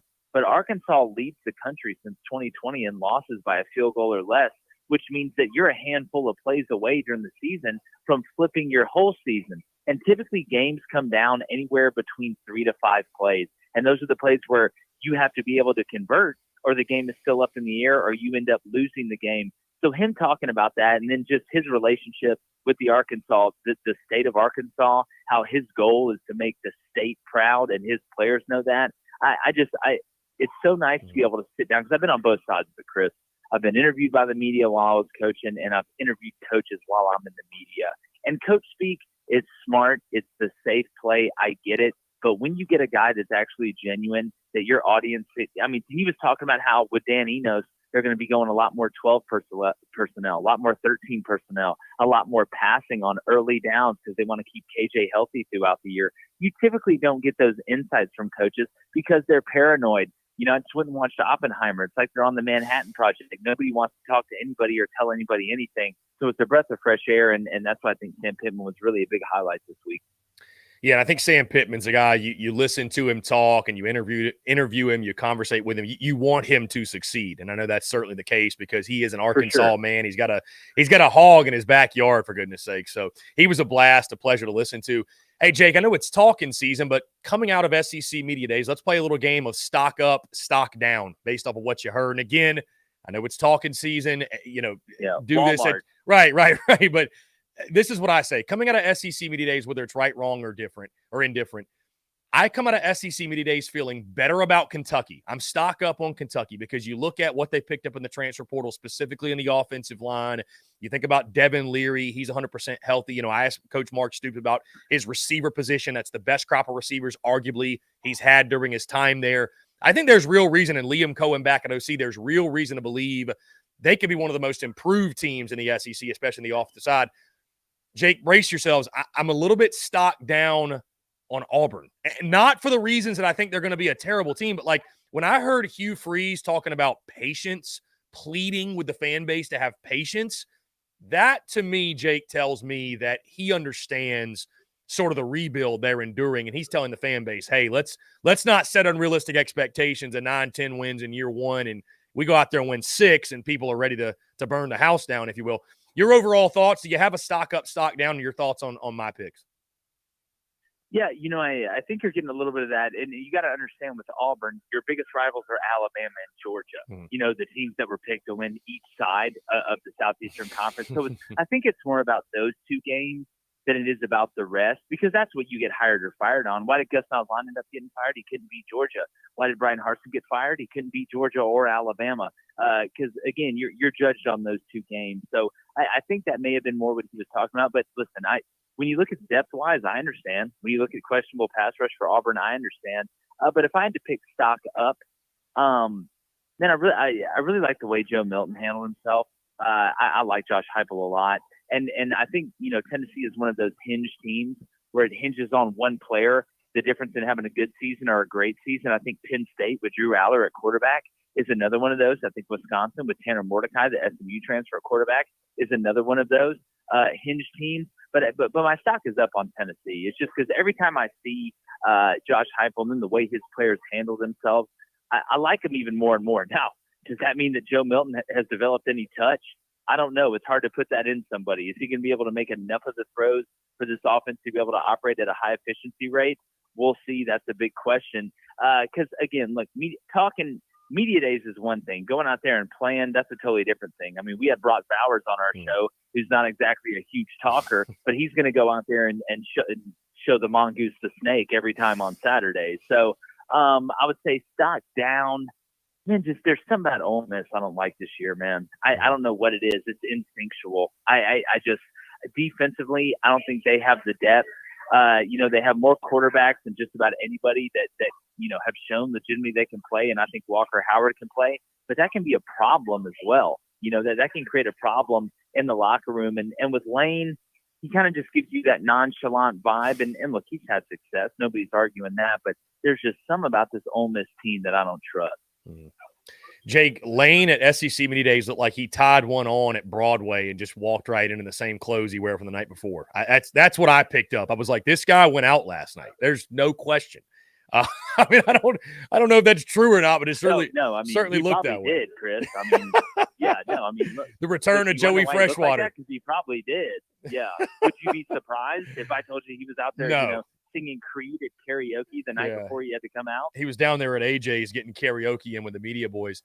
I mean, I wish I was there with them. Yeah, I echo exactly though, Jake, what you're saying about Ole Miss. I actually picked them to finish 7th in the SEC West. I've got them at 6-6. I agree with you. There's something about Ole Miss. I don't know. I think they're capable for sure. I mean, if the offense, if they get some sort of defensive play, but I don't know. I think a lot of questions there. Jake, you've been amazing, man. Like I mentioned, it was great to meet you, but not just you, Blaine and Dave as well. You guys do a great job with Crane and Company and meeting you guys. And that was truly, I've been talking about the biggest blessing of SEC Media Days was getting to interact with and meet so many talented creators like yourself, the Crane and Company boys, and, everybody else in the who's who, it felt like, of the college ball community. Last thing, though, Jake, before I get you out of here, Was there anything specifically from SEC Media Days that you came away with that surprised you, or something maybe you felt like you learned? I mean, you mentioned Georgia, Bama, they're picked to win their respective divisions.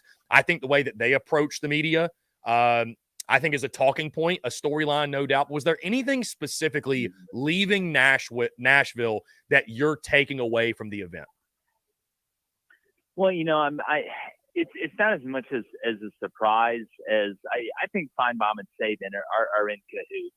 I think Feinbaum says stuff that Saban can use with his players. I'm convinced that's the truth. After what he said about his legacy and things like that. Even though, listen, I've got a ton of respect for Paul Feinbaum. He's an absolute icon in the sports media business. But at some point, I'm like, all right, man. Are you guys texting each other? And Saban's like, listen, Paul, I need you to say something bad about our team. Like, please, or about me. Heck, you can make it about me. Let's scream in front of the kids. I think there's something up there. But man, I thought Nashville put on a great show, and it's in my backyard, so obviously it was really easy for us. But really, outside of that, I mean, I was surprised there wasn't more headlines and storylines that came out of SEC Media Day. Last year there was a ton, and look, next year in Dallas with Oklahoma and Texas coming in, you best believe there's going to be a bunch. But it was kind of Brian Kelly didn't say anything that was really that wild. Jimbo Fisher, obviously, after he had his, Spanish soap opera with Nick Saban last year. So maybe that it was more low key is the biggest surprise. But, man, it was great to meet you. Obviously, like I said, and Chris, nobody deserves to be there more than you do, man. You built that thing out of the mud, which, I've done myself, so I know how tough that is. And I hope the audience knows, how hard you work and how good at what you do and how good you are at what you do. And you deserve it, man. And it was great to meet you. Jake, I appreciate you, man. And on the note of SEC Media Days, like you mentioned, because I agree, it felt a little subdued. It almost feels like the calm before the storm of the 2023 season and the chaos and the madness, because it feels like most certainly with so many teams, with so many question marks, it's going to be a crazy season yet again. Jake Crane of Crane & Company. Y'all check him out. Of course, weekdays. What are the times again, Jake, so people know? What's the time? Yeah, we go live 7:30 a.m. to 9 a.m. Eastern in the morning. So, okay. You're going to work, just go to YouTube at CRAIN & Company. We're on the Daily Wire, too. We talk college football a ton, NFL. We do betting. We're sponsored by DraftKings. We do live calls and have a live chat where we read your comments. So it's a lot of fun, man.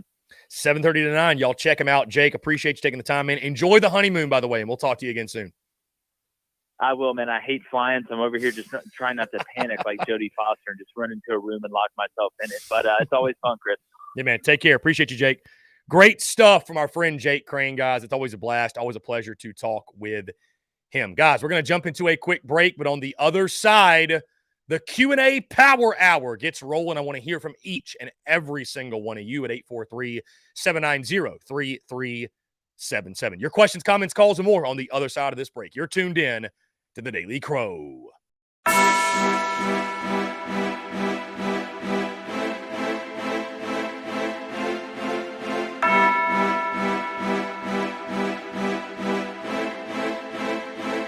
Muscle Dougie, ho.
Muscle Dougie, ho.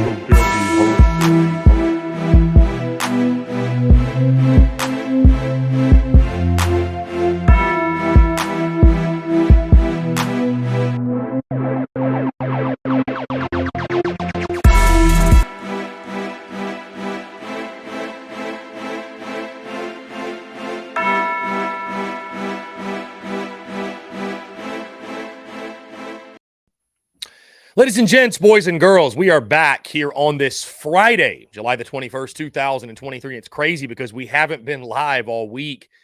It feels weird almost that it's a Friday. You kind of, I don't want to say, we certainly didn't go off the grid, but it was like we were so engulfed with football and everything going on with that it's like you come back and it's like, oh, it's the weekend now. So here we are on this Friday. Again, guys, appreciate you all tuning in. We are taking your questions, your comments, your calls at 843-790-3377. I most certainly want to hear from each and every single one of you.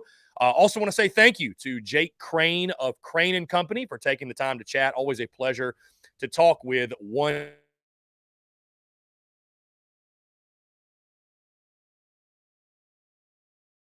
support everything he does. Fantastic. One of the best, again, personalities in college football. Guys, we're back to our normal schedule next week, noon to 3, Monday through Friday. Of course, that's Eastern Standard Time, Monday through Friday. Going to be a fun week. Also, by the way, Jeff Gullidge is about to get really excited. In case you missed it, the season simulation series begins Sunday night. Here we go. John Edward, what's going on, my friend? How are you? Good. Just finishing up work, bro. I get off in like 15 minutes, and then my weekend starts. Very nice, my friend. Very nice. What's going on? Hey, but what? Nothing. No, no. Actually, something kind of big before I ask you a question about media days, if you don't mind. Yeah, go ahead. I got some. I don't know if I saw you saw my comment. I got some. I guess great personal news to share. Go ahead. So this week I went and looked at an apartment here in Rock Hill. Because I've been wanting to move out of my parents' house for a little bit while, and I was just haven't been looking for the right place. So we have this place here in Rock Hill. It's across from some soccer fields. People can play soccer all the time, but cut to the point. But we went and looked at it. I thought about it for a few minutes at home the other day, and we started the process. Dude, I would say Tuesday or Wednesday. I think it's probably Tuesday or Wednesday. I can't remember honestly, but so we started the process. And actually I got approved yesterday. And I will be moving in Monday. That's awesome, man. Congratulations, John Edward. Love to hear that. Seriously, congrats. That's awesome. Big time. Thanks, bro. I told my parents this. I'm like, look, when I say it like this, when I say I want to quote get out, it's not coming from a, mean tone or anything. It's just, at this point in my life, I'm like, when I say get out, I want to, it's not taking a shot at my parents or anything. But yeah. That was the news, and I'll be. I'm gonna go home and take some boxes here home from work and start putting some stuff in boxes. I love it, man. That's awesome. I know moving sucks, but yeah. Well, but still, it's exciting. It's very exciting. Yeah. Thanks, bro. Taking a step in my life, but I'm ready for it. But I think moving there will help me take other steps in my life. I'm not gonna go into detail, but So let me ask you, if you could, I know you were there, 4 or 5 days, there were 4 days of media days. What would you say was your, let me ask you, I know it's a Gamecock show and everything, but outside of Shane Beamer, you got to ask questions to what other coach outside of Shane Beamer was your favorite coach? And by the way, John Edward, I'll say this. It's a Gamecock show, but I mean, I've been leaning, if you can't tell, a lot more to the SEC content lately. So we can talk all SEC football. I'm more than happy to do so.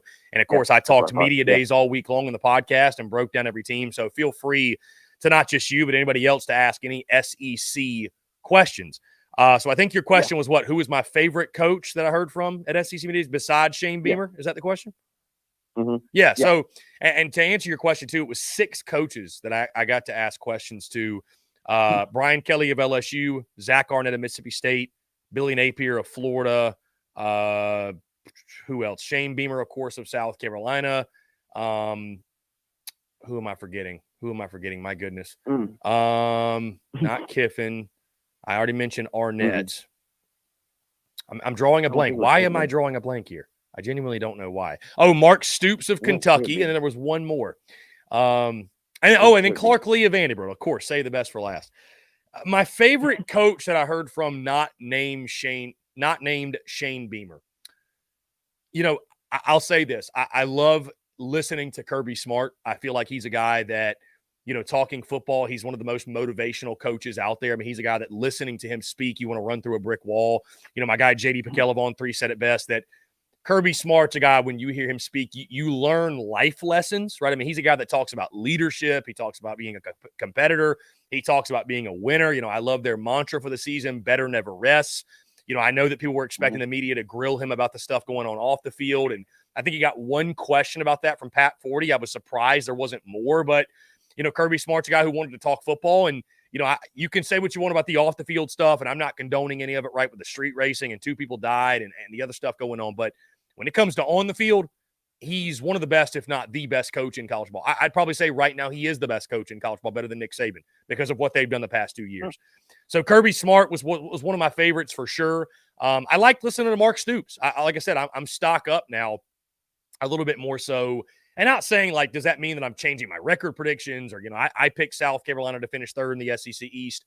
I'm not changing that, but I feel better about Kentucky leaving SEC Media Days. And I think a lot of it was because of Mark Stoops. I loved what he had to say about getting back to physicality and being a more physical football team. Felt like they lost that a season ago. He highlighted, of course, the wide receiver group to me, the question, which I appreciate Coach Stoops doing that. Talk Devin Leary, Liam Cohen, also the defensive side, again, getting back to stopping the run and being more physical. So, I liked what he had to say as well. So those were the 2 that really, really jumped out to me. And there were others as well. I mean, I love Clark Lee, man. I think Clark Lee is he may not be one of the best coaches in the SEC, but he is a great fit for Vandy. And I just really respect the heck out of the way he says, hey, 5-7 is not good enough. Like that's not our standard. We want to be the best program in the country. Like, I understand it's Vandy, but like carrying yourself with that type of attitude and that type of mentality, like I really respect the heck out of that. So those are some of my favorites. I'd say the only coach that I really, I admittedly did not get to sit in there for Josh Heupel because I was busy doing radio stuff after the South Carolina after Shane Beamer spoke. The only coach that I really didn't, even Billy Napier, I enjoyed more than others. I mean, he was kind of dull, if you will, but got to ask him a question, which was really cool. Got to shake his hand, by the way, in the hallway also. That was a really neat experience. But Lane Kiffin, I mean, it's kind of like what Jake Crane was just saying, man. Like, I don't know, man. Like, Lane looked rough. I mean, he just looked like he had just tied one on the night before down in Broadway in Nashville. And I don't know what that was. And the media's questions made me want to rip my hair out when, like, all they wanted to ask was about NIL and his thoughts on it. And I understand Lane Kiffin's always good for a soundbite, but I'm sitting there like, I want to talk football. Like, let's talk about his quarterback room. Let's talk about Quinshon Judkins at the running back position. Let's talk about that defense. Lane Kiffin was the one that probably for me did the least, but I'd say Kirby, Mark Stoops, and Clark Lee were my standouts, if you will. But I think all the coaches did pretty well. Yeah. I saw that the division order, the predicted division order came out today, and that like really surprised me because I was talking about with somebody, especially that it's not a question. It was not really a thought about the Eastern Division, because with it being Georgia, Tennessee, South Carolina, Kentucky, Florida, Missouri, Vandy. I mean that didn't really shock me.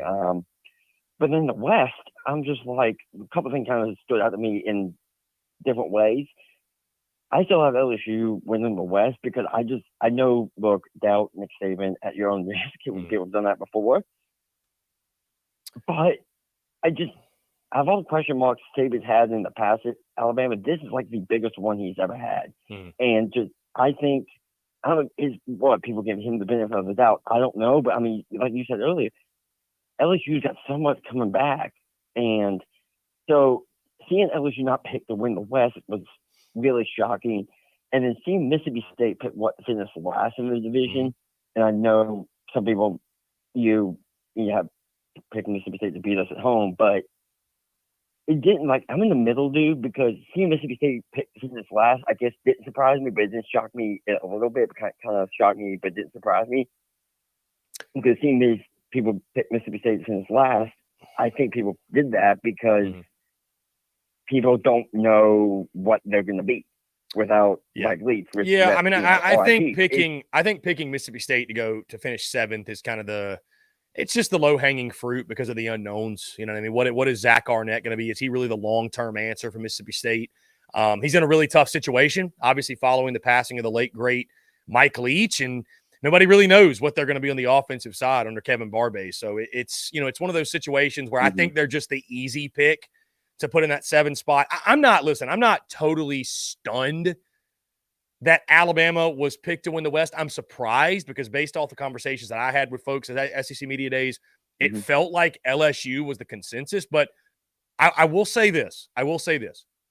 If Alabama figures it out at quarterback, we're having a totally different convo. If they find a quarterback, we're having a much different conversation because they do get LSU at home. And I think that's the big kicker for a lot of people already. So, in Alabama, the way they recruit, man, they didn't stop recruiting at a top 5, top 3 level. Like they still have one of the best rosters. Like you look at their roster, top to bottom, you go position by position. Again, I like LSU. One of the reasons I like LSU, I think they are extremely talented, right? I love what they have on the offensive side with Jaden Daniels and Malik Neighbors, and they picked up Diggs from the portal. Their running game is a question, but I like what Diggs provides them there. Their offensive line, defensively, they got Mason Smith returning up front. They got Harold Perkins at linebacker spot, who maybe is the best defensive player in college ball. Their secondary is somewhat of a question, but their starting 22 is as talented as anybody in college football. The questions start to come when it comes to depth. And I still think Bama and Georgia have more depth than a team like LSU. You've heard Brian Kelly even mention that, saying, we're one recruiting class away from really competing to win the national title, although, of course, that will be their standard and their goal this year. So, but, with all that being said, I like LSU's talent. I also picked LSU to win the West because of Alabama's question marks. A lot of it has to do with the question marks on Alabama. That's really what it is. And I have a hard time figuring out how is Alabama going to take a step forward and be a better team without Bryce Young and Will Anderson. With major serious questions at quarterback. They're going to lose to Texas. Like Bama's going to lose to Texas. Unless they find a quarterback quickly, they're going to lose to Texas in week 2. Quinn Ewers, that group from Texas, they are. I think they're a team that could fight for the playoff. I think they're going to beat Alabama straight up. Now, we'll see what happens after that. But, if that quarterback position's unsolved and none of those guys have really emerged, I mean, I think you could see the quarterback battle at Bama going into the middle of the season. And that's just not a recipe for great success in the SEC. So LSU's my pick. You can convince me Alabama because they're still one of the most talented rosters in college football. But I just think they have more question marks than LSU right now.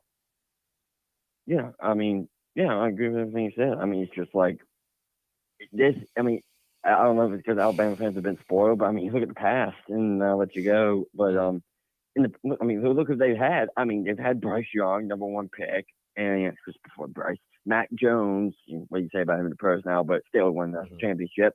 Tua. Who's before Tua? I can't remember who's before Tua. And they've had guys like Mac Jones, I believe. I think it was Mac Jones before Tua. Mac Jones was after Tua. After Tua, okay. He was after Tua, yeah. He was after Tua, yeah. I can't remember who was before Tua, but I mean Jalen Hurts. It was Jalen Hurts. That makes sense. But well, anyway, I'm gonna get out of here. But 5 minutes left in my work day. But hey, glad you had a great week in Nashville. Looked like it. Yeah, man, it was a blast. It was a blast for sure.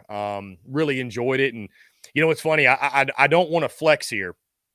But humble brag, because I'm just looking back at my predictor order to finish that I submitted. I nailed the East pick for pick. Georgia, Tennessee, Carolina, Kentucky. I actually had Florida in the 5 spot, Mizzou in the 6, and then Vandy 7. So what do you know, man? The media, I guess, agreed with me. But no, man, I mean, listen, the experience was incredible. To, talk to the coaches and players were really cool and everything. Don't get me wrong. That was awesome. But to get to meet and interact with the best of the best in the space was a blessing, truly. Something I'm grateful for, and I'll take with me. And I'm looking forward to going back to Dallas next year, and let's run it back. So really exciting stuff. John Edward, I appreciate the call, man. It's always a pleasure to hear from you. Yeah, same, dude. All right, see you, bro. Have a good weekend. Take care. Good stuff. Great stuff from John Edward here on this Friday. Guys, let's get to your YouTube questions here. Let's see. Jeff Gullett says, I try to keep up with all the shows you were on. I think I got to listen to all of them. Jeff, we were on a ton. So if you were able to listen to all of them, kudos to you, and I'm impressed, truly.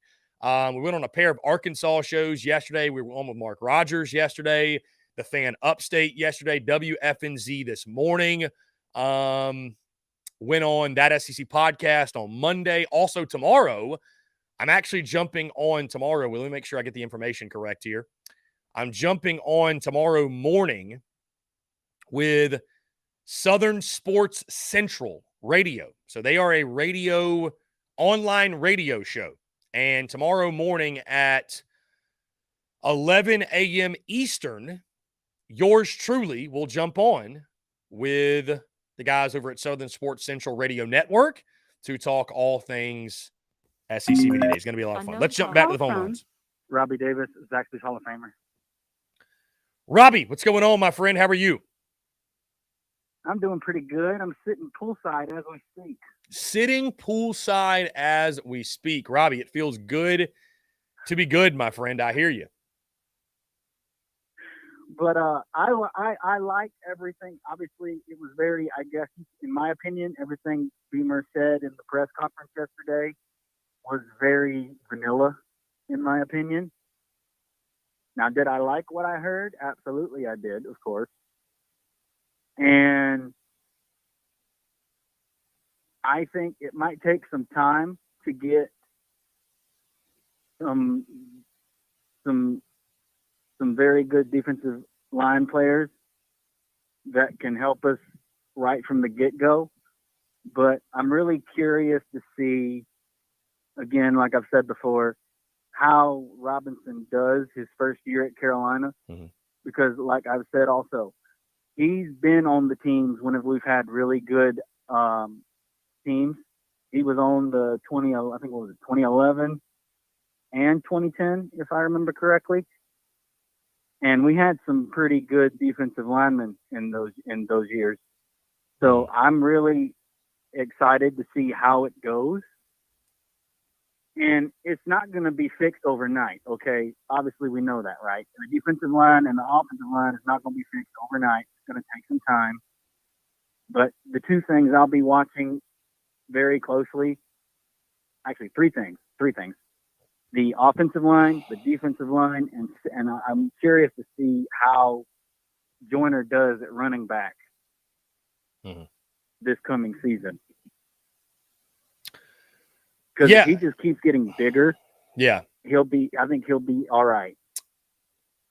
Yeah, I mean, listen, I think no matter what happens, I don't care what we hear in preseason, fall camp, or whatever. And I mean, that's great, but it's a question mark. I just because what I come back to is this, and I've had this conversation over the last couple of days. I mean, dude, I was asked literally this morning by the guys over at WFNZ. They said, is Dicarion Joyner going to be the starting running back? And I said, I think he's going to be RB1 when that ball kicks off in Charlotte, North Carolina. I think you're going to see Dicarion Joyner run out there and be RB1. I just wonder what it's going to look like, right? Because I know he's an athlete. I get that. We all know he's an athlete. Mm-hmm. Does he have vision? Mm-hmm. Does he have, elusiveness? Does he have what you need to be? Because if it's that easy to be a running back, then what's the big deal? Anybody could play running back. Like you cannot approach it that way. Like the bottom line is, and the reality is, you're asking a receiver to play running back. And so I say that I'm just wondering what it's going to look like, right? Like, is it going to be a situation where Dicarion Joyner's getting 15 to 20 carries a game? Is that what we're doing? Is it going to be a situation where, it's going to be very rare you see a running back take more than 2 consecutive handoffs?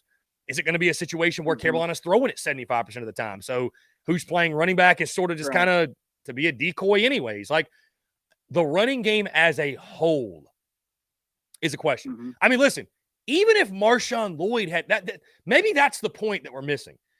Even if Marshawn Lloyd had came back, the running game would be a question mark. Because even when South Carolina has had a actual running back there, it hasn't flourished. It hasn't worked. So, like, now all of a sudden you're going to put a guy back there who's not a running back. Maybe the bigger question is the offensive line and opening holes. But I think of it this way, like, when you have an offensive line like South Carolina does, the attribute that I need a running back to have is vision, because there's probably going to be a lot of plays that we line up and it's supposed to go to this hole, this gap, and that one ain't there. Maybe another one's there, though, but Right. you got to be able to hit the hole like that. And it's just – so we're not going to find out if Dicarion Joyner has it. I know he's an athlete. We all know that. But again, even if Marshawn Lloyd had returned, the running game would be a question mark. There's just no doubt in my mind. So there are more questions. The questions around the running game center more so around not just RB1, although that's a very, very big deal because, again, I wonder, is it more of a running back by committee? Is it – are they really going to sell out on Dicarion Joyner? Does Dontavius Braswell step up and take bulk of carries? Mario Anderson, Juju McDowell? I mean, we have no idea. So the running game as a whole, a massive question mark. Right. And also, can he handle getting, like you said, can he handle 15 to 20 carries a game? Can he handle that? Can he handle getting hit every single play? Can his body, with the weight that he's put on, can he handle getting hit that much? Mm-hmm. We don't know. I mean, yeah. Well, and I think that's why he's putting on that. I think that's why he's putting on that weight. And I don't necessarily worry about it. I think Dak Joyner's a tough guy, but I see somebody in the comments saying that, he was a runner, or he ran the ball a lot in high school. Like, bro, it has been 5 years since that man's been in high school, or 6 years. Like, that doesn't matter. Yeah. You know what I mean? But again, maybe that's more so. I go back to this point. Maybe that's more so what we should be talking about because, and it's something we're going to discuss. We all want to focus on who's RB1. Is it going to be Dicarion Joyner? What type of season can he have? Can he be a running back? But the offensive line, that's the question, because even if Marshawn Lloyd's back, the running game's a question, because even last year and 2 years ago, when you had actual running backs running the football, you still couldn't run the ball. So can the offensive line open holes on a consistent basis? That's the bigger question. And two things before I get out of here. One, tomorrow is my nephew's birthday. He'll be 5, so shout out to him. And Alyssa Rogers sent me a picture of her at the Roebuck Zaxby's on the 17th. Wow. That's awesome, Robbie. Love that. Love that. Shout out to Roebuck. So I told her, I was like, well, you should, if there's anybody in there, if they ask them if they know me, if they say they do, just tell them you know me. But yeah, she sent me that picture, and as of tomorrow, my nephew will be 5. Holy crap, he's getting big. Wow. But yeah, I just think, at the end of the day, whoever's going to be on the starting 11, that's who they think is best at that point in time. Like, they're the best players that we have right now, so that's who we got going out there. So regardless of who goes out there at RB1, I'm going to be like, all right, let's do this. It's time to daggum put toe to leather and see where this goes. Mm-hmm. Indeed, man. Going to be a lot of fun. Going to be interesting to see when it kicks off in just 43 days. Robbie Davis, appreciate you calling in, my man. Always a pleasure to chat with you. You too, buddy. I'm glad you got back safe. Yeah, absolutely, man. I appreciate you. Take care. Great stuff from Robbie Davis. And again, guys, like I mentioned, nobody here is doubting that Dicarion Joyner is an athlete. Nobody's doubting that. Dicarion Joyner is – this is how I would describe Dicarion Joyner. And I was talking about this morning, that there are folk heroes in college football, right? Guys that they're not going to be remembered when you tell the story in college football history. They're not going to be remembered for being all SEC or all Americans or what have you. But guys that embody what it means to be a Gamecock, a Razorback, a Bulldog, a Tiger, whatever school it is. And Dicarion Joyner, he is that folk hero for South Carolina, man. He reminds me a lot. You know what? I was thinking about this last night, who Dicarion Joyner reminds me of. And in the way that this guy, I feel like, that I'm about to compare him to, is also a folk hero and remembered as such, Ryan Brewer. He reminds me a lot of a Ryan Brewer in the sense of, like, Ryan Brewer wasn't some All-American. He didn't lead the Gamecocks to a national championship. But that's a name. When I say Ryan Brewer, you think very fondly of it. You think very fondly of what Ryan Brewer did at South Carolina. Of course, ironically enough, the Outback Bowl comes to mind, right? So Dicarion Joyner, his legacy, which it's already cemented, he's remembered in that way. He's remembered as a folk hero. And you know what? That's if you can leave your school in that manner, man, that's a beautiful thing. Truly, being beloved by your university, beloved by your fans. I don't think there's a Gamecock fan out that would say a negative word about Dicarion Joyner as a Gamecock. Now, folks are going to have their opinions on him as a running back, but he's a folk hero in Gamecock football history for sure. Let's get back into your questions via YouTube. Let me go back to the top here. Had a lot of questions we did not get to. Will Hall, are you allowed to talk about your votes or no? Yeah, Will. I mean, I literally dropped my predicted order of finish yesterday. So, yeah, you can absolutely talk about your votes, no doubt. Absolutely. Let's see. Brian Dean, if our O-line is decent, Spencer Rattler will have a monster season. If the O-line is decent and he can make better decisions, I think absolutely. Absolutely for sure. Let's see. Lane had a bad hair day. I hear you. Like I said, he looked like he tied one on last night or 2 nights ago. It's at Broadway. Brian Dean, I look for a power struggle between Jimbo Fisher and Bobby Petrino. That was interesting. It was so early in the week, right? We kind of forgot it happened. But Jimbo Fisher talking about Bobby Petrino and the play calling and not really giving a clear-cut answer on who's going to call the plays when he could have just used that moment to just squash it all and say, hey, we hired Bobby for a reason. Going to hire the plays. Done. And instead he gives this vague answer of, well, going in all this coach speak, whatever. And you just create more questions. So that's going to be interesting. They've got enough talent. Texas A&M's got enough talent to go at minimum 9-3. They really do. They really do. And we'll see what happens. But they've got tons of talent. Tons of talent. Let's see. Todd Smith. What's going on, man? Appreciate it. Spur Daddy says, great job covering SEC Media Days in Nashville, Chris. Keep it up, man. Thank you, Spur Daddy. I appreciate that. Had a blast, man. Had a blast. Grateful for the opportunity. Frank says, the official bird of Nashville is the crane. Yeah. Dude, the amount of construction was crazy. Crazy.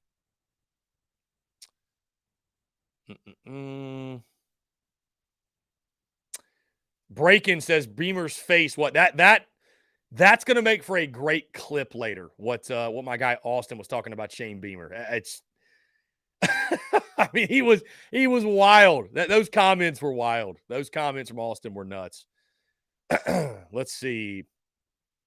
Keeping it rolling here. B. Hughes asked again, how was Media Day? It was incredible. It was incredible, man. Mabry and R26, Chris, like JB said, you did an awesome job, bro. Hey, Mabry and R26, I appreciate it. Yeah, I appreciate the kind words from, JB and JC and Phil and those on Inside the Gamecocks. And that was really cool. That was really, really cool. B. Hughes, it was cool seeing you on SEC Network asking Beamer a question. That was a really special moment. It really was. It was a special moment for a multitude of reasons, but it was really cool, man. It was dope, and I appreciate Coach Beamer answering the question the way he did. And again, just grateful for the opportunity, man. Truly, it was awesome. Hayden Yu says, Vandy got 5 votes for first place. What kind of narcotics are these voters on? I have no idea. All I can tell you is that it wasn't me. Like Shaggy once said, it wasn't me. I did not do it. Let's see. What did I just do? Okay. Anyways, Lady Bree says, I've seen at least 2 predictions lately that pick South Carolina to finish second in the East. One had us 11-1. How about that? Hayden says, I'm not really feeling high on Ole Miss, not to mention Kiffin whining about how college football was not in the best place over that conversation. Yeah, he said it was a disaster, by the way. Said it was a disaster.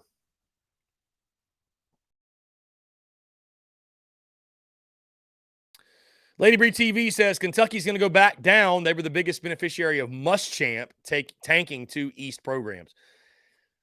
Lady Bree, they might. I mean, I think for sure if Kentucky, if they go 5-7, 6-6 this year, I mean, I think you could start to make the argument, okay, Kentucky is trending back down. I mean, it takes more than one season, Lady Bree. But, I think Kentucky certainly, again, you could argue that they are trending down. I mean, if that type of season happens, no doubt. If they underachieve, then, yeah, I think there's great reason to believe that. Brian Dean, Shane Beamer's great because he can sell the program at media and sway those recruits that are on the fence back to South Carolina's side.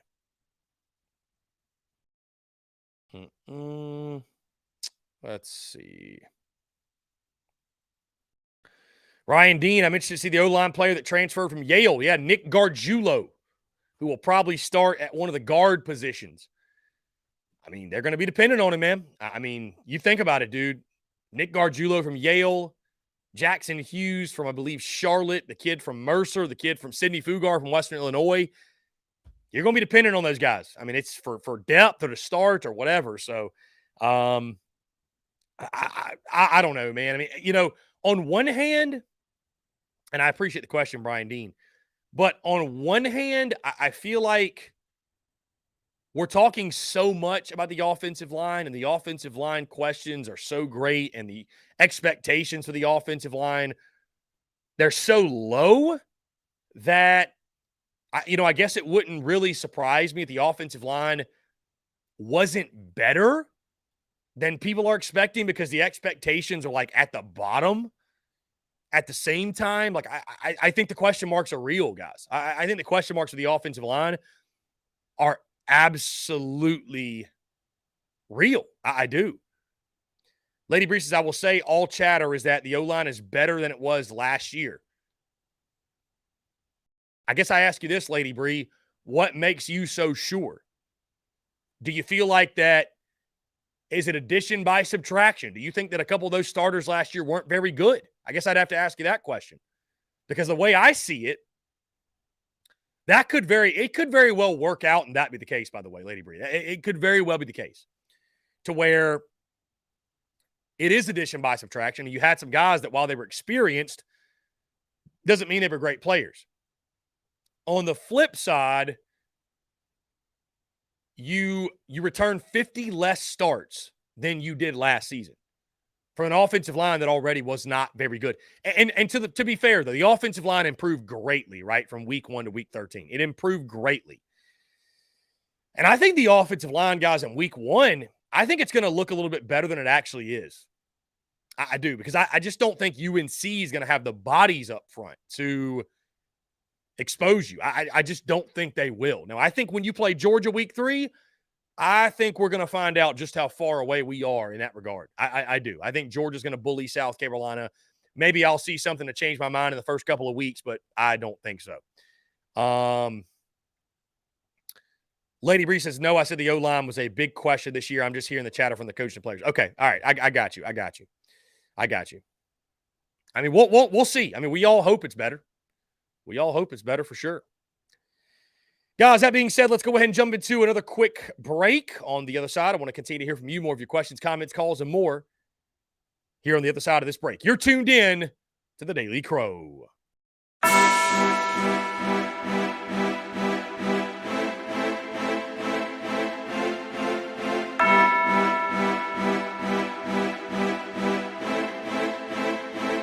Muscle Dougie, ho.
That's your Dougie, ho.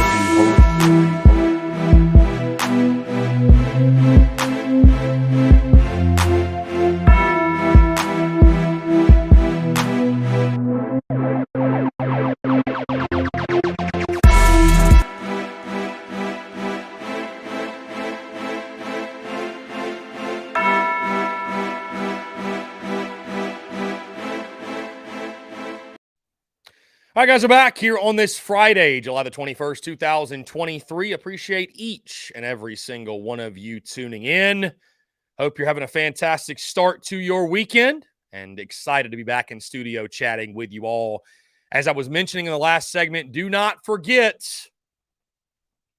one of the most fun pieces of content we do every single summer begins Sunday night as the 2023 season simulation series gets underway. Going to be a ton of fun, guys. Cannot wait. It's always a blast to hang out with you all. And we're giving you, by the way, even more football because normally we have done 6-minute quarters. We are now moving that and adjusting that to 8-minute quarters. So these streams are going to go from being an hour to probably about an hour and a half, maybe a tick longer.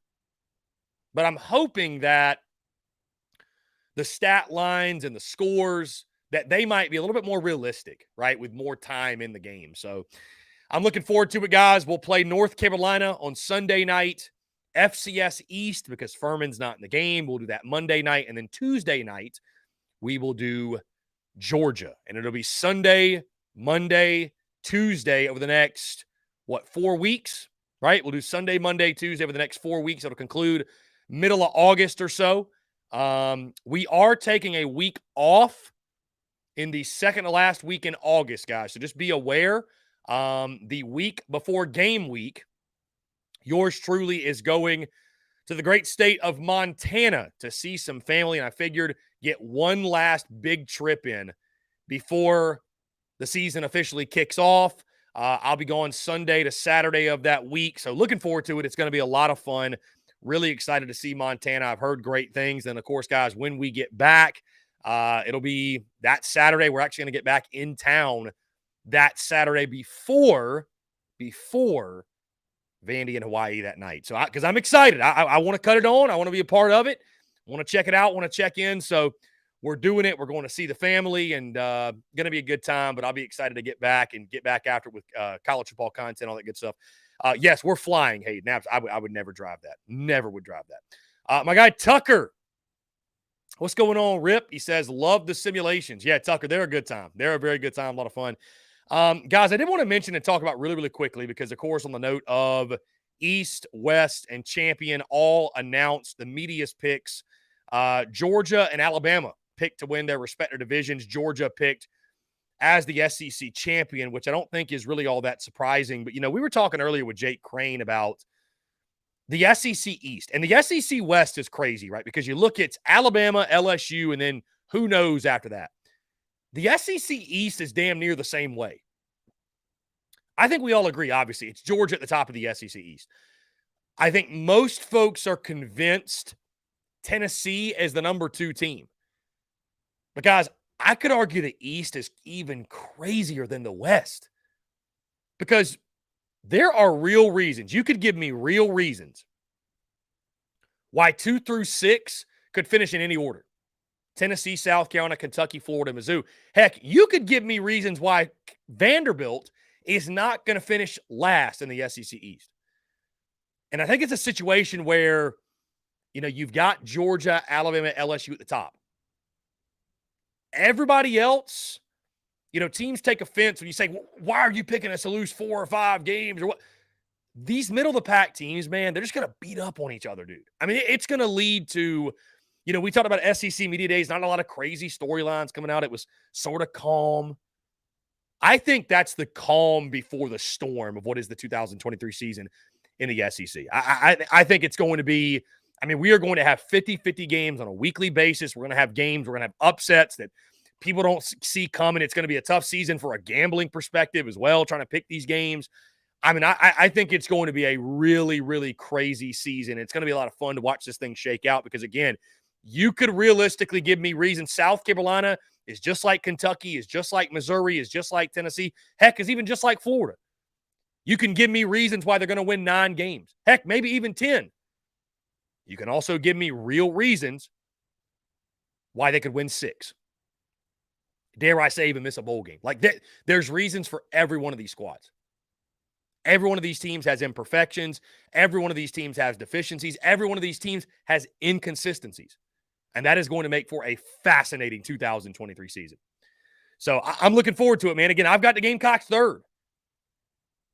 And you guys recall from my predicted order of finish with records, I've got South Carolina 7-5, 4-4 in the league, finishing 3rd. I've got Kentucky in 4th at 8-4, but 4-4, South Carolina with the tiebreaker. So, I mean, the media picked exactly as I did in the East. As I told Jake or talked with Jake, I'm surprised that the media picked South Carolina 3rd, because you guys know as well as I do, the media just doesn't normally give South Carolina the benefit of the doubt. So, Gamecock fan says Cox win 8 or 9. I hope you're right. He also asked, did Steve Fink talk to you? I wonder, do all fans know who Steve Fink is? I don't know that every fan, unless you're a diehard, knows who that is. Steve Fink, the SID for South Carolina. No, he did not talk to me, and we were never in a situation to talk to each other. I mean, I saw them from a distance, but we never came within 10 feet of each other. So, no, there were no conversations, and that was not the goal of the event. That was not the goal of the event yesterday. The goal was to cover the event exactly as I've been doing so, ask Shane Beamer a question, ask some players questions. The goal was not to have a conversation with an SID. I didn't talk to a single SID all week, and I wasn't going to talk to South Carolina's. Let's see. David Barnes, does your family do any hunting in Montana? No, they don't do any hunting, but hiking, skiing, winter sports, stuff like that. So, it's going to be a lot of fun. I've never been actually. So, David Barnes, uni combo prediction for the UNC game for both teams. I'd like all Carolina blue against black, garnet, or all garnet. Yeah, David, I think like a color rush type of matchup would be really, really cool. I'd like to see that. Here we go. Spider-Man 3001. Would you rather go 7-5 with a win against Clemsucks or 9-3 but get beat by Clemsucks? Okay, so let's paint those two scenarios out. 7-5 with a win against Clemsucks. So you're going 4-0 in non-conference. So you're going 3-5 in SEC play. Or you can go 9-3 and lose to Clemson. So you're going 3-1 in your non-conference. You are going 6-2 in SEC play. You're having a really good season. So your 2 SEC losses are probably to Georgia and we'll say Tennessee. But you're beating Texas A&M. Or let's say it's the Texas A&M. You're beating Tennessee. You're beating Kentucky. You're beating Missouri. I think there's an argument to both. And you really put me on the spot here, Spider-Man, because I can reason both. I can reason both outcomes why one's better than the other. Because on one hand, if you're not winning the SEC East anyways, well, beating Clemson is just such a shot in the arm for your fan base, your program. It just so many reasons. But then again, you go 9-3, even if you lose to Clemson, guys, you go 9-3, like this program is on the up and up. So I think in that scenario, Spider-Man, I think I'd have to take 9-3 with a loss to Clemson. I do, just because when we're talking about ascending as a program, bro, the wonders that a 9-3 season with a chance to get a 10 in a bowl game, that would just do wonders for your program. I mean, it really, really would. So let's see here. From Alumni Hall. Love that. Okay, we got the trolls coming in with the troll calls. Thank you. I guess anytime it's a Clemson number, I'm just going to have to ignore it. So anyways, let's see. Spur Daddy says, I say we go 8-4 and 4-4 the SEC. That's very fair. Lady Bree TV. Not sure if you answer my question about it. Will you be at the pressers now? No. Number one, Lady Bree, I live in Greenville. I'm not even in Columbia. So that would be quite a long drive to simply just go to a press conference. Number two, listen, Lady Bree, just because I got credentials to SEC Media Days, I mean, think about this. I never had credentials to anything, ever. I couldn't even talk to Shane Beamer. Couldn't even do a Zoom interview with Shane Beamer. SEC Media Days was the first thing I ever had credentials to. So I don't think because of this, all of a sudden, South Carolina and those guys are going to, be like, oh, come on in, man. We can't wait to have you. And, I'll just say this. If I'm speaking for them, maybe that's not the case. Maybe I'm misreading the situation, and Steve Fink and Justin King and those behind the scenes, maybe they've changed their tune and they think, positively on on the Spurs Up show. But I find that hard to believe. I do. I mean, I heard a rumor that Steve Fink was pissed off that we got credentials to SEC Media Day. So I'll tell you this, Lady Bree, I don't go where I'm not invited. And until South Carolina reaches out and they say, hey, we'd love to have you, please come out. Until they reach out, I'm not doing it. So I'm not going to go where I'm not invited. And that's how I'm wired. It's not going to stop me from doing what I want to do. And, I'd be lying to you if I said that wasn't one of the things about asking Shane Beamer a question at SEC Media Days that, listen, I know our greatest opposition has come from within. I know our greatest opposition has come from the very thing that we cover. And, if Steve Fink had the final say, I don't think we would have been at SEC Media Days. So to go over him and around him and get the credentials and get the opportunity to make it happen anyways, can ask Shane Beamer a question, I'd be lying to you if I told you that didn't make that moment even that much sweeter. I'd be totally lying to you. So, but no, Lady Bree, we will not be at the press conferences. Again, unless USC reaches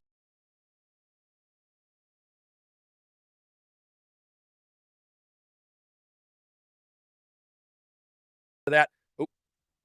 And with that being said, the Steve Fink hackers got into the stream. But unless South Carolina reaches out to me and invites me, I'm not applying to any credential for any South Carolina event ever. So that's bottom line. So it is what it is. The Steve Fink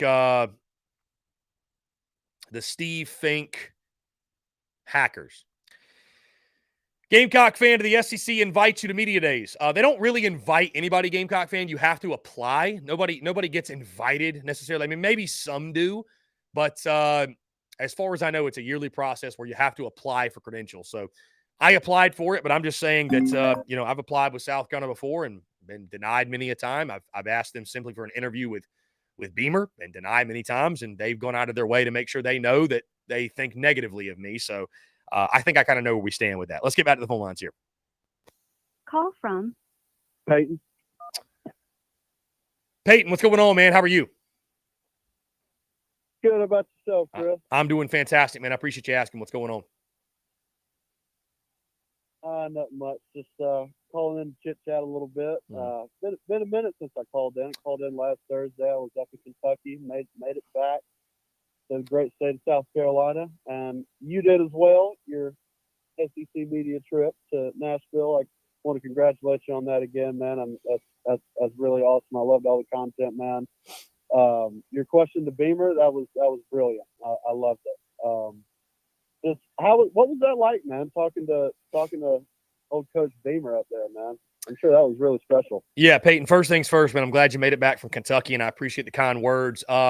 I mean, it's cool. It's cool. It's cool being able to, because we've all got questions and things we're curious about, learning about the football team and the football program, and so having that opportunity to voice that and to ask him directly, it was a cool thing. I mean, it was a cool moment, and so it's a neat thing for sure. I will say I think that it helped me a lot that, I got there on Sunday afternoon and I asked 5 coaches questions before Shane Beamer. So, admittedly on Monday when I asked Brian Kelly a question, that was my first time asking a question at SEC Media Days. My heart was pounding, man. My heart was racing 1,000 miles an hour. And even the next day, when I asked Clark Lee and Zach Arnett questions, felt the same way. But, by the time I got to Wednesday and then on Thursday, it was my heart was still pounding for sure. But it was kind of one of those things. I'd already done it. But no, I mean, to have the opportunity to ask Shane Beamer a question, it was it was cool, man. But I'll say this: it felt right, and it felt like the entire week. What was really cool is I felt like and knew that we belonged. I knew we belonged there. There was no, we were out of our element, whatever. Like we absolutely belonged, and we belong in that space, having the opportunity. We deserve the opportunity to ask Shane Beamer a question, and I'm just glad that finally came to, came to reality. Yeah, and let me say this, man. I watched your Brian Kelly question, and I got to say, I couldn't tell you're nervous a bit. You look like you've been doing it all your life, and all the content, man. Your conversation with KJ Jefferson, I think it was really awesome to be able to get a better perspective about who Trey Knox is as a player and as a leader. I think he's going to help us out. Now, I didn't have that perspective because I didn't know a lot about Trey Knox. But after hearing what he had to say, I got a better perspective on him. I think he's going to help us out a lot, and off the field and off the field. I think he's going to bring our guys closer together on offense, and hopefully try to help hold that offensive line down a little bit, maybe serving as an edge protector, kind of role, and sort of help these guys out. But yeah, I mean, I just think your overall content from last week was just perfect, man. It was awesome. I appreciate it, man. It was very cool to talk to a guy like KJ Jefferson. I ranked number 1 in the SEC as best quarterback going into this season, and to talk to him, to talk to guys from Kentucky and Florida, and hey, talk to Rocket Sanders. I didn't even post his response because it was about a 10-second response, but I asked Rocket Sanders the same question, and he had high praise for Trey Knox. But Rocket Sanders is a guy I think you could argue he's the best running back in the SEC coming in the season. So getting to talk to those guys, man, it was really, really cool. Got to talk to a linebacker from Vandy. Got to talk to Landon. What is his last name? Landon Jackson from Arkansas, the transfer defensive lineman that came over from LSU a couple of years ago. It's just really neat, man. And it's about the student athletes. That's what SEC Media Days is all about. Highlighting them, their great accomplishments, what they've done, and that's really what the week is about. But getting to talk to the players and the coaches, and I think honestly, man, one of the things that really prepared me for that moment to flourish, to thrive is, I mean, bro, think about all the interviews we've done. Think about all the guys we've had on the show. Think about the coaches. Think about the players. Think about the media personalities. Like, this isn't something where, I've never talked to anybody like that. You know what I mean? Like, with all due respect, like I think Shane Beamer's the best and everything, but I've talked to coaches. I mean, I've talked to the greatest Gamecocks in school history. You know what I mean? So, but it was a very cool thing for sure, and I loved every second of it. I'm grateful for it, and looking forward to doing it again next year in Dallas. Yeah, man, for sure. It's always so cool to know that your hometown, or not necessarily your hometown, but your favorite team being represented through a guy that you love his content and you feel like you can relate to him, and you sort of feel like you're there in spirit, obviously, as a diehard fan, and it's all the content's great. This time of year, off season it's always fun, but it's me and you both agree it's never quite as fun as when the shit's live. So it's really cool, man. It's absolutely awesome. I loved every minute of it. I appreciate it, man. Peyton, truly it means a lot for you to say that, and I'm glad you guys enjoyed the content. Yeah, man. Just so to talk a little bit about the season, what are you through some of the teams that you talked to, some of the coaches, do you have a new perspective on how you think the season's going to play out? Do you think we're going to perform better or worse, or any difference in how you feel going into this season? Yeah, I mean, listen, I think it's a really dangerous thing to leave SEC Media Days and just because of what a coach says to radically change your predictions, if you will, or order a finish or what have you. Especially I'll tell you this from what Shane Beamer mentioned. I don't think my outlook on the season necessarily changes all that much at all. I think the big thing that I learned, or what he reinforced that I thought, but to hear him say it, was we're going to be depending on a lot of youngsters and a lot of new guys to step up and step into big time roles. I mean, yes, you have Spencer and Juice back. You got Dicarion Joyner back. And on the defensive side, you have Nicky Mawari back. But I mean, bro, at every position offensively and all three levels defensively, like there are new guys that you are banking on making big-time impacts. Like if you're going to overachieve again, a lot of those guys, you're going to have to have a lot of guys step up that, again, are either true freshmen or transfer portal guys, which, I mean, that's the reality of college football. Like with the way the transfer portal is now, man, your roster is going to probably be like a third new every single year. It just is what it is. So just to hear him say that, though, and then, of course, talk on Dicarion Joyner and, the running back position and his outlook for him. And, he reinforced a lot of the things I expect him to talk about. I'll say this. I mentioned it earlier in the show. I left media days feeling better about Kentucky for whatever reason. I just listening to Mark Stoops. You really start to sit down and break it down and dissect it and think about what they've got coming back and what they added. And, Mark Stoops, the guy that really impressed me. And I think Kentucky might have a little bit better of a season than maybe I anticipated. I mean, I did pick them to have 8 wins. So I don't know if, I don't know if I'm ready to say they're going to be a 9-win team, but I think Kentucky is going to kind of get back to being Kentucky of what we've seen under Mark Stoops. I mean, outside of that, man, nothing crazy. Kirby's obviously very confident. Brian Kelly's confident. Nick Saban seemed actually kind of lax and relaxed, which is something I didn't really expect. But, I think all these coaches, I mean, really, truly, man, there weren't a lot of coaches that I left when they left the podium. I said, man, their team's just not going to be very good. Like they're down on their team. I think a lot of these coaches feel really, really good about their teams. And that's again, what's going to make it so interesting is there are a lot of teams that feel really, really good about their prospects of this season. But as well as I do, as everybody else knows, not everybody's going to overachieve this year, man. Like somebody's going to have a bad season. I don't know who it's going to be. It might be South Carolina, might be Missouri, might be Florida, might be Tennessee, but not everybody's going to go 9-3. Not everybody's going to go 8-4. It's just mathematically impossible. Like somebody has to lose games, and you just hope that your team isn't that one, right? So, and that's the case for if you're not Georgia, Bama, or LSU. That's the case for everybody else. When you have the rosters that Georgia, Bama, and LSU have, you're the margin for error, or you're not, your spray chart isn't quite as wide, right? You can miss a little bit farther, or you're not missing quite as far as some of these other teams, right? Like there's not as much a disparity between when you play your A+ game and you play your C game. When you're a team like South Carolina, Kentucky, Mizzou, Florida, etc., you play your C game, you can lose to anybody. You play your A game, you can beat anybody. And that leads to just flat out chaos. And I think that's what we're going to get this season. Yeah, it's going to be hot, heavy, full force. It's going to be awesome, man. This is the last season for true divisional SEC play, and it's going to be one for the books. I feel like. Yeah, the only certainty in this season is uncertainty. The only consistency in this season is inconsistency. I mean, that's it. I mean, this is going to be in my opinion, typical Gamecock football roller coaster ride type of season, because I think with all that being said, when you have a team like that, a South Carolina specifically, when they play their A+ game, they can drop 63 on Tennessee.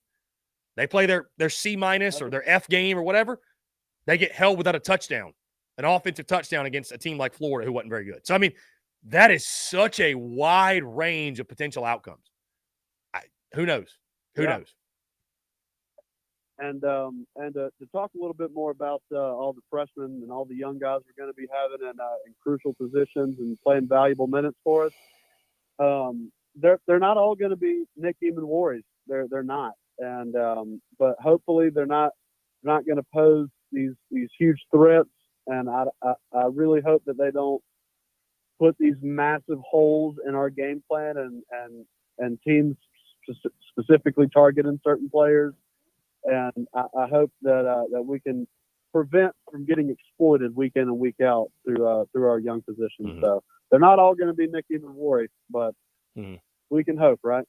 Yeah, I mean, listen, that's something that I think a lot of folks aren't talking about, because Torian Gray just gets the benefit of the doubt, which he should, right? But in a couple of weeks when we dive into, which it's actually going to be pretty soon, and because we've moved some things around. I don't think it's next week, but I think the following is, and it might actually be next week. I got to look, but in the next week or two, we're going to get into position unit previews, right? And so we're going to talk about each of these position units. And for the secondary, that's a big question mark going in the season that not a lot of folks are talking about. That, I mean, you're playing high-flying passing offenses like UNC. Georgia's going to throw it all over the yard, although they probably won't have to. But Mississippi State, Tennessee, Your secondary better be ready. I tell you that right now. Your secondary better be ready to go, or your pass rush better be elite because, if Marcellus died on Dead Unfortunate, they're not ready to lock it down in the corners. I mean, it could get a little sideways. You know what I mean? So that's a big storyline too. But the storylines, man, honestly, are what make it fun. I mean, the uncertainties are what make it fun. The question marks are what make it fun. Yeah. We're going to learn a lot about this team in the first 4 or 5 weeks of the season. That's right, man. Well, I won't take up too much more time on this lovely show here. And like I said, I'm glad you made it back from SEC Media Day. I'll call in more next week. I'm looking forward to the simulation content. That's gonna be fun. Mm-hmm. Yeah, man. Go. Thank you, Spurs Up Show, man. Go Cox. Appreciate it, Chris. Peyton, you're the man. I appreciate it. Go Cox. Great stuff from Peyton as always, guys. We're just gonna keep it rolling. I don't think we're gonna take a break right now. I'm actually really enjoying the conversation. I have not gotten to chat with you guys all week long, so I want to keep it moving. I will say this, by the way, in closing on some of the other stuff. Lady Bree says you're a controversial guy, but we need someone in the pressers that will not just ask the easy questions. Lady Bree, like to your point, and let me just say this because I interacted with Mike Yuva at SEC Media Days. I interacted with Ben Portnoy at SEC Media Days. Said what's up to Colin Taylor. Like, I have no issues with anybody in the South Carolina media. Admittedly, early on in my career, I was rough around the edges. I had a chip on my shoulder. I was fueled by ego. I was fueled by negative emotions. I have grown exponentially since then. That was necessary for my growth to go through that. I look back and say, I'm glad I've learned lessons to where I'm not fueled by those things, right? Because my end goal is to not have some, to have spats with the media, the traditional media, if you will, or have back and forth. Like, I respect the job they do. I think they do a great job. They do a great job covering the Gamecocks, and they're just guys waking up, doing their jobs. You know what I mean? Like, these are their jobs. It's their livelihood. They're going to SEC Media Days. They're going to pressers. Like, there's no quite the opposite. I mean, I think that even if those guys maybe they don't love the way that I go about things, I think there's a mutual respect for sure, because of the way they cover the team, the way I cover the team, what have you. So I will say this, like when people say, I think a couple of years ago, labeling me as like the controversial guy would have applied. Like now, though, I got to be honest, Lady Bree, now I'm just like when I see people freak out on social media, I'm just kind of like, I don't even know what people are getting upset about. Like I feel like we talk ball here, which is what I love to do. I don't love to get in social media spats. I don't love to go back and forth to people. I don't love to, like, I'm not here for the drama. I just want to talk ball. You know what I mean? Like the football field and the actual games themselves and SEC baseball and basketball and the Gamecocks, those things all provide enough drama without, bringing social media drama to the forefront, right? Like, and to be honest, guys, outside of the Gamecock sphere, if you will, like, it's so funny to me, and I'll say this, and I don't even mean this disrespectfully, but like, this is just honest feedback. Gamecock Twitter thinks that everything that happens in the Gamecock Twitter community, that community, y'all know what I'm talking about, they think it's like the most important thing, dude. Like, this is such a big deal. And it's like, that's what I'm saying. Like, you go to an event like SEC Media Days, and you're talking to these national guys and people that cover other teams and make content for the teams. You're like, bro, that's stuff that we worry about on a day in, day out basis. It is so meaningless. Like, it is so meaningless. Like, it really is. It really, really is. So, anyways, more on that in a second. Let's get out of the phone lines. Dave Garrett. Dave, what's going on, my man? How are you? I'm doing excellent. Glad you made it back okay. Just curious, were you wearing shades when you asked Stoops your question? I was not. Yeah, I thought about it. I joked after with somebody. I should have asked Mark Stoops what his favorite brand of sunglasses are. But no, I did not do that. I kept it as professional as possible. But you do notice that there was no. I'm just kidding you. Oh yeah, I'm just saying that there were no dramatics like that at SEC Media Days this year. I guess everybody kind of learned their lesson. I don't know. Right. The reason why I called in, I don't know the player that he was talking about, but I think one of the most telling things that I took away from it was when talking about Travian Robertson. Mm-hmm. He said the player came to him and said, "You got the right one. We're better already." Yeah. Dude, I mean, Tonka Hemingway, when I, not to cut you off, but Tonka Hemingway, when I asked him about him, I mean, big smile came to his face and he seemed, really, really excited as well. So I'll let you continue. But yeah, it was echoed from Hemingway also. And I mean, I'm excited because, because he's an offshoot from Brad Law. Mm-hmm. And, but I thought that one comment, and people seem to overlook it, but I think that one comment may tell a lot. The other thing is, I think Georgia will have a good team, but I think, and I'm not hating on them, I'm just stating the fact, Bobo will cause them not to be able to three-peat. Everybody's talking about what Georgia's got. Very few is talking about what Georgia lost. Mm-hmm. Their offensive coordinator was excellent. Mm-hmm. But I mean, have a good weekend, my friend. Yeah. I'll see you soon. Dave, I appreciate the call, my friend. To piggyback off what Dave just said, now I'll say this about Georgia. Anytime you lose your OC, your starting quarterback, and both of your tackles, by the way, anytime you lose all of what I just mentioned, there should be question marks. And I know Gamecock fans love to take shots at Mike Bobo. We were talking about that actually at SEC Media Days early in the week. Let me just put it to you this way. Georgia scored 41.2 points per game a season ago. The last time Georgia had an offense that averaged more points per game, 2014. And who was the offensive coordinator? Mike Bobo. I'm just saying. Let's jump to the phone lines. Call from Rice Athletic Center. Rice Athletic Center. Love that. Thank you, whoever did that with the prank calls. Like, do people realize that I'm not going to answer those? Like, what's the point of that? But anyways, the last time that happened, Mike Bobo was OC. So, like, listen, I know that people love to just crap on Mike Bobo, and I get it. I totally understand, but Jimmy's and Joe's, man. Jimmy's and Joe's. Even Hugh Freeze said it at SEC Media Days, guys.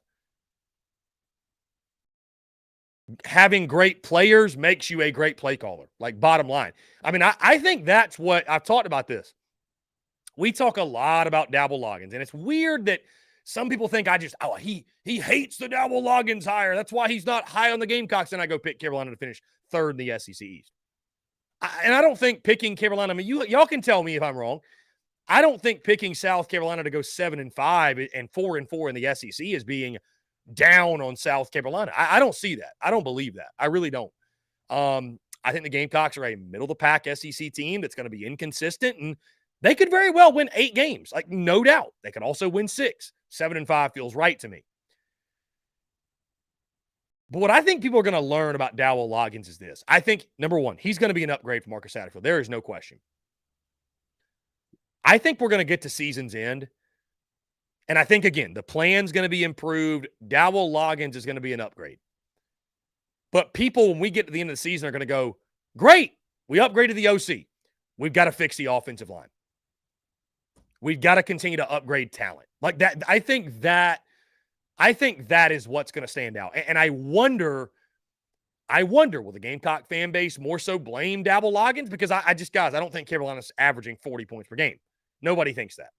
Nobody. I think if South Carolina averages over 30 points per game, that would be an incredible season. I mean, I don't know if you guys have seen these stats on social media. I mean, it blows my mind that South Carolina's highest scoring offense that was not a Steve Spurrier offense was in the history of Carolina football was a Marcus Satterfield offense. How is that possible? And he just got fired. How is that possible? So, I don't know, man. Let's see. Let's jump to the phone lines. Caller. Call from Lion's Den. I mean, keep it coming. Keep it coming. Let's see.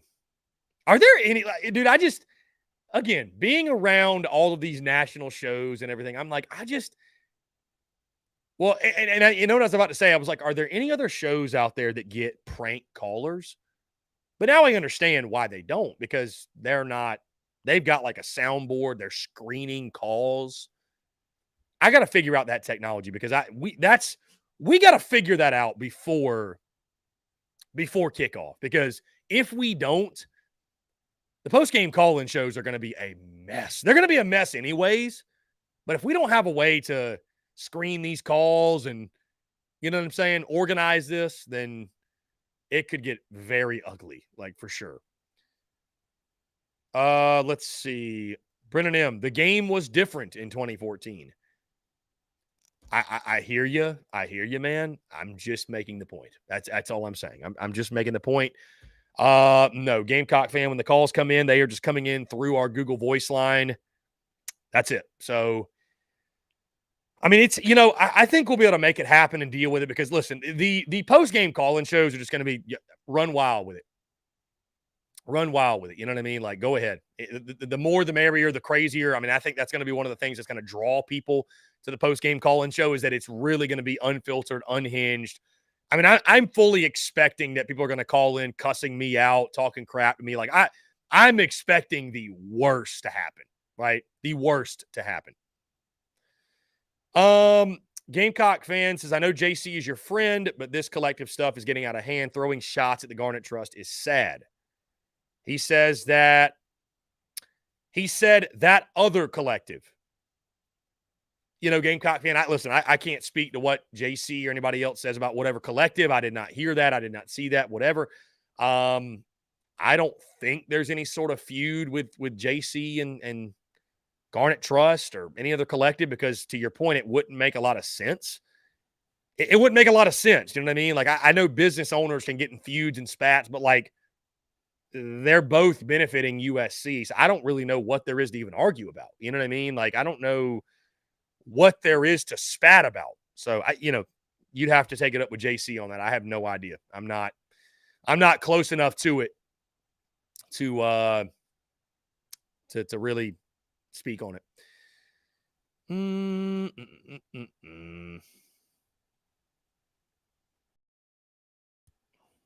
Hayden says, I think the secondary will be ready. Thought they had a great game in the bowl game last year. Well, Hayden, a lot of young guys played in that bowl game for sure. A lot of young guys that you'll be banking on, no doubt. Jeff Gullidge also liked the interview you on the Arkansas radio and podcast show. I appreciate that, Jeff. Yeah, those guys were awesome, man. Like I mentioned, my guy Ty Richardson over at ESPN Arkansas and John Neighbors with 103.7 The Buzz and Locked on Razorbacks podcast. Had a blast, man. That was a lot of fun. So let's see. Anyways, guys, be sure to subscribe to the podcast.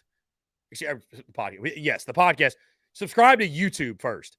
You're on YouTube right now. Hit that subscribe button. Hit that bell icon so you get notifications when we drop new video content. Of course, when TDC goes live. Also, the podcast, iTunes, Spotify, Stitcher, Google Podcasts, wherever you get your podcasts, make sure you're subscribed there. The way we operate is this: noon to 3 every single day. Of course, we changed up the schedule this week because of SEC Mini Days. The podcast was dropping every morning at 5 a.m. Eastern. Now, and of course, our normal schedule, we do TDC noon to 3, podcast drops, and all of the podcasts drop at 5 p.m. Eastern time every single day. It's the Spurs Up Show on iTunes, Spotify, Stitcher, Google Podcasts, wherever you get your podcasts. Let's jump to the phone lines here. Hi, this is Bradley from I have no idea who that was. So, anyways, guys, appreciate you all tuning in. Thank you all so much for the continued love and support. I have no clue what that was. Let's see.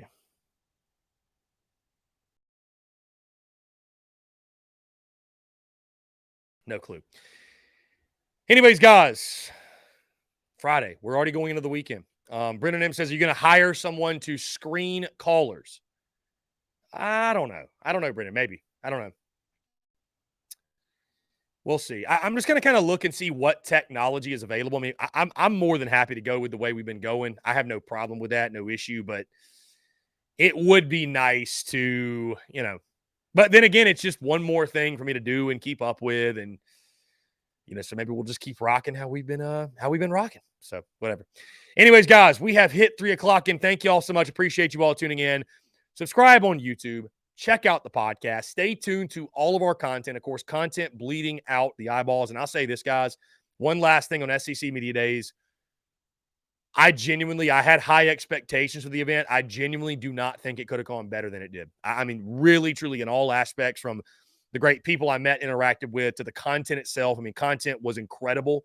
To interacting with coaches and players, to the way that we were treated, the media was treated, everything in between. It was a incredible week, and one that I will never forget, and looking forward to doing it more often. That's for sure. No doubt. So, guys, again, thank you all so much. Appreciate you all tuning in. Y'all have a great weekend, and we will talk to you all on Monday.